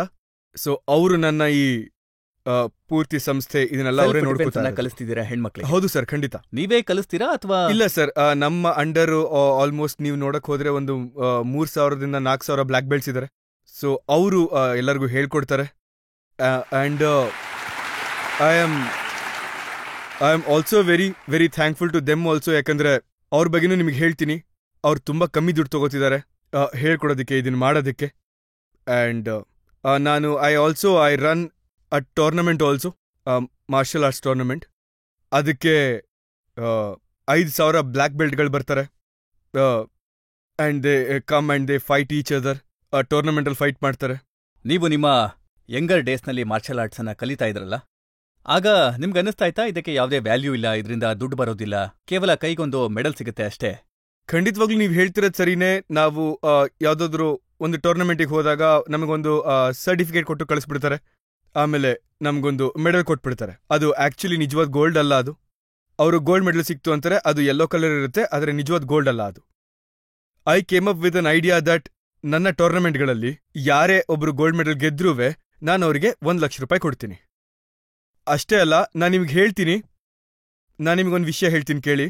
ಈಗ ನಾನೇ ನೋಡಿದ್ದೀನಿ ಆ 1 ಲಕ್ಷ ಒಂದು 8 ವರ್ಷದ ಮಗು, ಆ 1 ಲಕ್ಷನ ಆ ಮಗು ಅವ್ರ ಅಪ್ಪ ಅಮ್ಮನ ಹತ್ರ ತಗೊಂಡು ಹೋದಾಗ ಆ ಮಗುವಿನ ತಾಯಿ ಹೇಳೋದನ್ನ ನಾನು ಕೇಳಿಸ್ಕೊಂಡಿದ್ದೀನಿ, ನನ್ನ ಮಗ ದುಡ್ದ ಅಂತ, ನನ್ನ ಮಗ ದುಡ್ಕೊಂಬಂದಿದ್ದಾನೆ ಅಂತ ಹೇಳ್ತಾರೆ. ಆಮೇಲೆ ಅದೊಂದು ಇದೆಯಲ್ಲ, ಅದೊಂದು ಆ 1 ಲಕ್ಷ ರೂಪಾಯಿಂದ ಆ ಪರಿವಾರಕ್ಕೆ ಏನ್ ಡಿಫ್ರೆನ್ಸ್ ಆಗತ್ತಲ್ಲ, ನಾನು ಹೇಳ್ತೀನಿ ಅದು 100 ಕೋಟಿಗಿಂತ ದೊಡ್ಡ ವಿಷಯ ಅದು. ನನ್ನ ಪ್ರಶ್ನೆ ಏನು ಅಂದರೆ, ಮಾರ್ಷಲ್ ಆರ್ಟ್ಸ್ ಕಲಿಯೋದಕ್ಕೆ ನಿಮ್ಮನ್ನ ಹೇಗೆ ಪ್ರಿಪೇರ್ ಮಾಡ್ಕೊಂಡ್ರಿ? ನಿಜ ಹೇಳ್ಬೇಕಾ ಸುಳ್ಳು ಹೇಳ್ಬೇಕಾ? ನಿಮ್ಮ ಇಷ್ಟ. ನಾನು ನಿಜ ಹೇಳಲಾ? Yes sir. ನಾನು ನಿಮಗೆ ನಿಜ ಹೇಳ್ತೀನಿ, ಕೋರ್ಟ್ ಅಲ್ವಾ ಅದಕ್ಕೆ ನಿಜ ಹೇಳ್ತೀನಿ. ನಾನು ಒಂದು 9 ವರ್ಷದವನಿದ್ದೆ ಅನ್ಸುತ್ತೆ. ಸೊ ನನ್ನ ನೇಬರ್ ಒಬ್ಬ ಇದ್ದ, ಅವನ ಹೆಸರು ರಾಜೇಂದರ್ ಅಂತ. ಆ್ಯಂಡ್ ಅವನು ಮಾರ್ಷಲ್ ಆರ್ಟ್ಸ್ ಕಲಿಯಕ್ಕೆ ಹೋಗ್ತಾ ಇದ್ದ. ಮತ್ತೆ ಅವನು ಕಲ್ತ್ಕೊಂಡು ವಾಪಸ್ ಬರುವಾಗ ಅವನಿಗೆ ಈ ಕಿಕ್ ಎಲ್ಲ ಬರ್ತಾ ಇತ್ತು. ಮತ್ತೆ ಬಿಲ್ಡಿಂಗ್ ಅಲ್ಲಿ ತುಂಬಾನೇ ಹುಡುಗಿರು ಕೂಡ ಇರ್ತಾ ಇದ್ರು. ಅವನ್ ಕಿಕ್ಸ್ನೆಲ್ಲ ತೋರಿಸಿ, so he had become very famous. So ಆ ಹುಡುಗಿರೆಲ್ಲ ಅವನಿಂದ ತುಂಬಾ ಇಂಪ್ರೆಸ್ ಆಗಿದ್ರು. ಮತ್ ಈ ವಿಷಯ ನಮ್ ಕೈನಲ್ಲಿ ತಡ್ಕೊಳಕ್ ಆಗ್ತಾ ಇರ್ಲಿಲ್ಲ. ಸೊ ಈ ವಿಷಯ ತಡ್ಕೊಳಕ್ಕಾಗ್ಲಿಲ್ಲ. ಅದಕ್ಕೆ ನಾನು ಅವಾಗ ಹೇಳ್ದೆ, ಡ್ಯಾಡಿ ನಾನು ಕಲಿಬೇಕು ಅಂದೆ.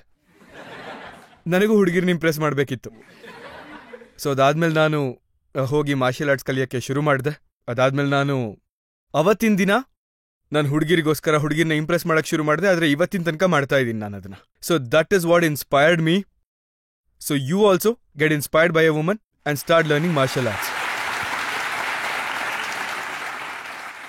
ಸರ್, ನಮ್ಮಂಥ ಹುಡುಗರಿಗೆ ನೀವೇನು ಅಡ್ವೈಸ್ ಕೊಡ್ತೀರಾ? ನಮ್ಮಂಥ ಹುಡುಗರಿಗೆನಾ? I can't make it sir. Martial art ಕಲಿಯೋದಕ್ಕೆ ಏನ್ ಮಾಡಬೇಕು? ಮಾತಿನ ಅರ್ಥ ಏನು ಅಂತಂದ್ರೆ, ಇವ್ರ ತರ ಇರೋವಂಥವ್ರು ಯಾರು ಬಾಡಿ ಬಿಲ್ಡಿಂಗ್ ಮಾಡಿಲ್ವೋ, ಯಾರಲ್ಲಿ ಶಕ್ತಿ ಇಲ್ವೋ, ಅವರು ಕೂಡ ಮಾರ್ಷಲ್ ಆರ್ಟ್ಸ್ ಅನ್ನ ಕಲಿಬಹುದಾ? ಯಾಕೆ ಕಲಿಯಕ್ಕಾಗೋದಿಲ್ಲ? ನೀವ್ ಎಲ್ಲರಿಗಿಂತ ಮುಂಚೆ ಕಲಿಬಹುದು. Because you are perfectly. ನಾನು ಏನ್ ಹೆಸರು ಹೇಳಿದ್ರಿ ನಿಮ್ದು? ತಾನಿಶ್ ಅವಾನ್. ತನಿಷ್, ನೀವು ಖಂಡಿತವಾಗ್ಲೂ ಕಲಿಬಹುದು. ನೋಡಿ ನೋಡಿ, ದೇವ್ರು ನಿಮಗೆ ಎಷ್ಟು ಒಳ್ಳೆ ಹೈಟ್ ಕೊಟ್ಟಿದ್ದಾನೆ ಅಂತ. I am a huge fan of your hair, by the way. You have lovely curly hair. you're a lovely good looking boy and ನೀವು ಉದ್ದ ಇದ್ದೀರಾ and you have long legs, so you're perfect for martial art. I think you should go and learn. You can do kudo, you can do taekwondo, you should pick up any martial art. I think everybody in India should be prepared with martial art.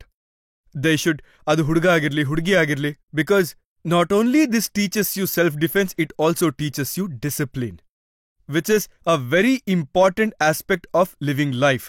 ನಾನು ಇದನ್ನೇ ಹೇಳಕ್ ಇಷ್ಟಪಡ್ತೀನಿ sir ನಿಮ್ show ಮೂಲಕ.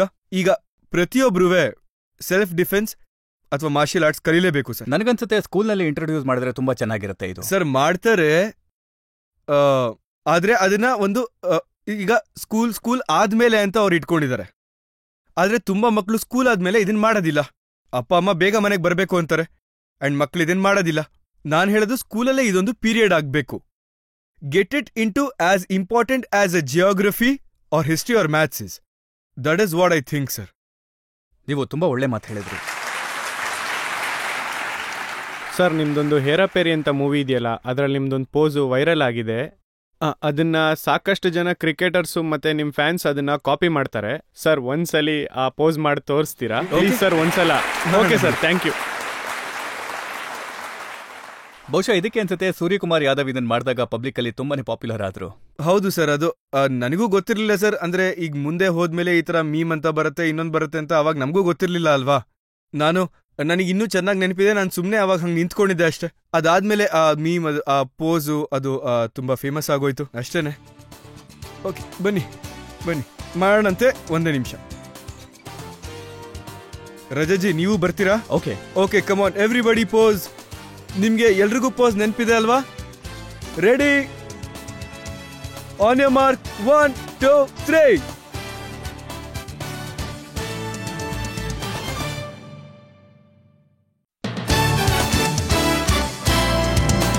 Welcome back. Aapke ಅದಾಲತ್ನಲ್ಲಿ ನಾವಿವತ್ತು ಮೊಕದ್ದಮೆಯನ್ನ ನಡೆಸಿದ್ವಿ ಸೂಪರ್ ಸ್ಟಾರ್ ಅಕ್ಷಯ್ ಕುಮಾರ್ ಅವರ ಮೇಲೆ. ಅವರ ಜೀವನದ ಸಾಕಷ್ಟು ಸೀಕ್ರೆಟ್ಗಳು ಇವತ್ತು ಹೊರಗಡೆ ಬಂದ್ವು. ಈ ಮುಂಚೆ ಸಾಕಷ್ಟು ವಿಚಾರಗಳ ಬಗ್ಗೆ ಚರ್ಚೆ ಆಗಿರ್ಲಿಲ್ವಲ್ಲ, ಆ ವಿಚಾರಗಳನ್ನು ನಾವಿವತ್ತು ಚರ್ಚೆ ಮಾಡಿದ್ವಿ. ಈಗ ಸಮಯ ಬಂದಿದೆ ಆಪ್ಕೆ ಅದಾಲತ್ನಲ್ಲಿ ಇವತ್ತಿನ judge retired air marshal Sanjeev Kapoor ಅವರ ತೀರ್ಪನ್ನು ಕೇಳೋದಕ್ಕೆ. ಅಕ್ಷಯ್ ಕುಮಾರ್ ಒಬ್ರು ಡಿಸಿಪ್ಲಿನ್ಡ್, ಪ್ಯಾಟ್ರಿಯಾಟಿಕ್, ಹಾಗೂ ಅವರ ರೀಚ್ ಏನಿದೆ, ಅವ್ರು ಬಿಲ್ಡ್ ಮಾಡಿರೋದು ಮತ್ತೆ ಅವ್ರ ಲೈಫ್ ಸ್ಟೈಲು, ಅದು ಸಾವಿರಾರು, ಲಕ್ಷಾಂತರ, ಕೋಟ್ಯಾಂತರ ಜನಕ್ಕೆ ಇನ್ಸ್ಪೈರ್ ಆಗಿದೆ. ಅದಕ್ಕಾಗಿ ನಾನು ಮೊದಲು ಹೇಳೋದೇನಂತ ಹೇಳಿದ್ರೆ, ಅದನ್ನ ಮುಂದುವರಿಸ್ತಾ ಇರಿ ಮತ್ತು ಇನ್ನು ಹೆಚ್ಚೆಚ್ಚು ಜನಕ್ಕೆ ಇನ್ಸ್ಪೈರ್ ಮಾಡ್ತಾ ಇರಿ. ಯಾಕಂದ್ರೆ ನಾವು ಯುವ ಪೀಳಿಗೆಗೆ ಕಲಿಸ್ಕೊಡ್ಬೇಕಾದ್ದು ನಮ್ ಕರ್ತವ್ಯ. Thank you. ಬಹುಶಃ ಯಾವ್ದಾದ್ರು ನ್ಯಾಯಾಲಯದಲ್ಲಿ ಈ ರೀತಿ ಒಂದು ಸೀನ್ ನೋಡಿರಬಹುದು, ಈ ಒಂದು ಮಗುನ ಕರ್ಕೊಂಡು ಇಲ್ಲಿ ಸುತ್ತಾಡ್ಸೋಂಥದ್ದು. ಸೊ ಈ ಒಂದು ಕವಿತೆ ಮೂಲಕ ಹೇಳ್ತಾ ಇದ್ದೀನಿ. जिसे न थकना आता है न रुकना आता है, वही रोशनी बनके दूसरों को पथ दिखाता है. ಈ ಕವಿತೆ ನಿಮಗೆ ಬಹಳ ಸೂಕ್ತವಾಗಿದೆ. ಹಾಗೆ ಇವತ್ತು ನಿಮ್ಮ ಮೇಲೆ ಹಾಕಿರೋ ಎಲ್ಲಾ ಮೊಕದ್ದಮೆಗಳಿಂದ ನಿಮ್ಮನ್ನ ವಜಾಗೊಳಿಸ್ತಾ ಇದೀವಿ. ಹಾಗೆ ಈ ನ್ಯಾಯಾಲಯ ನಿಮ್ಮನ್ನ ಗೌರವದಿಂದ ಬಿಡುಗಡೆ ಮಾಡ್ತಾ ಇದೆ.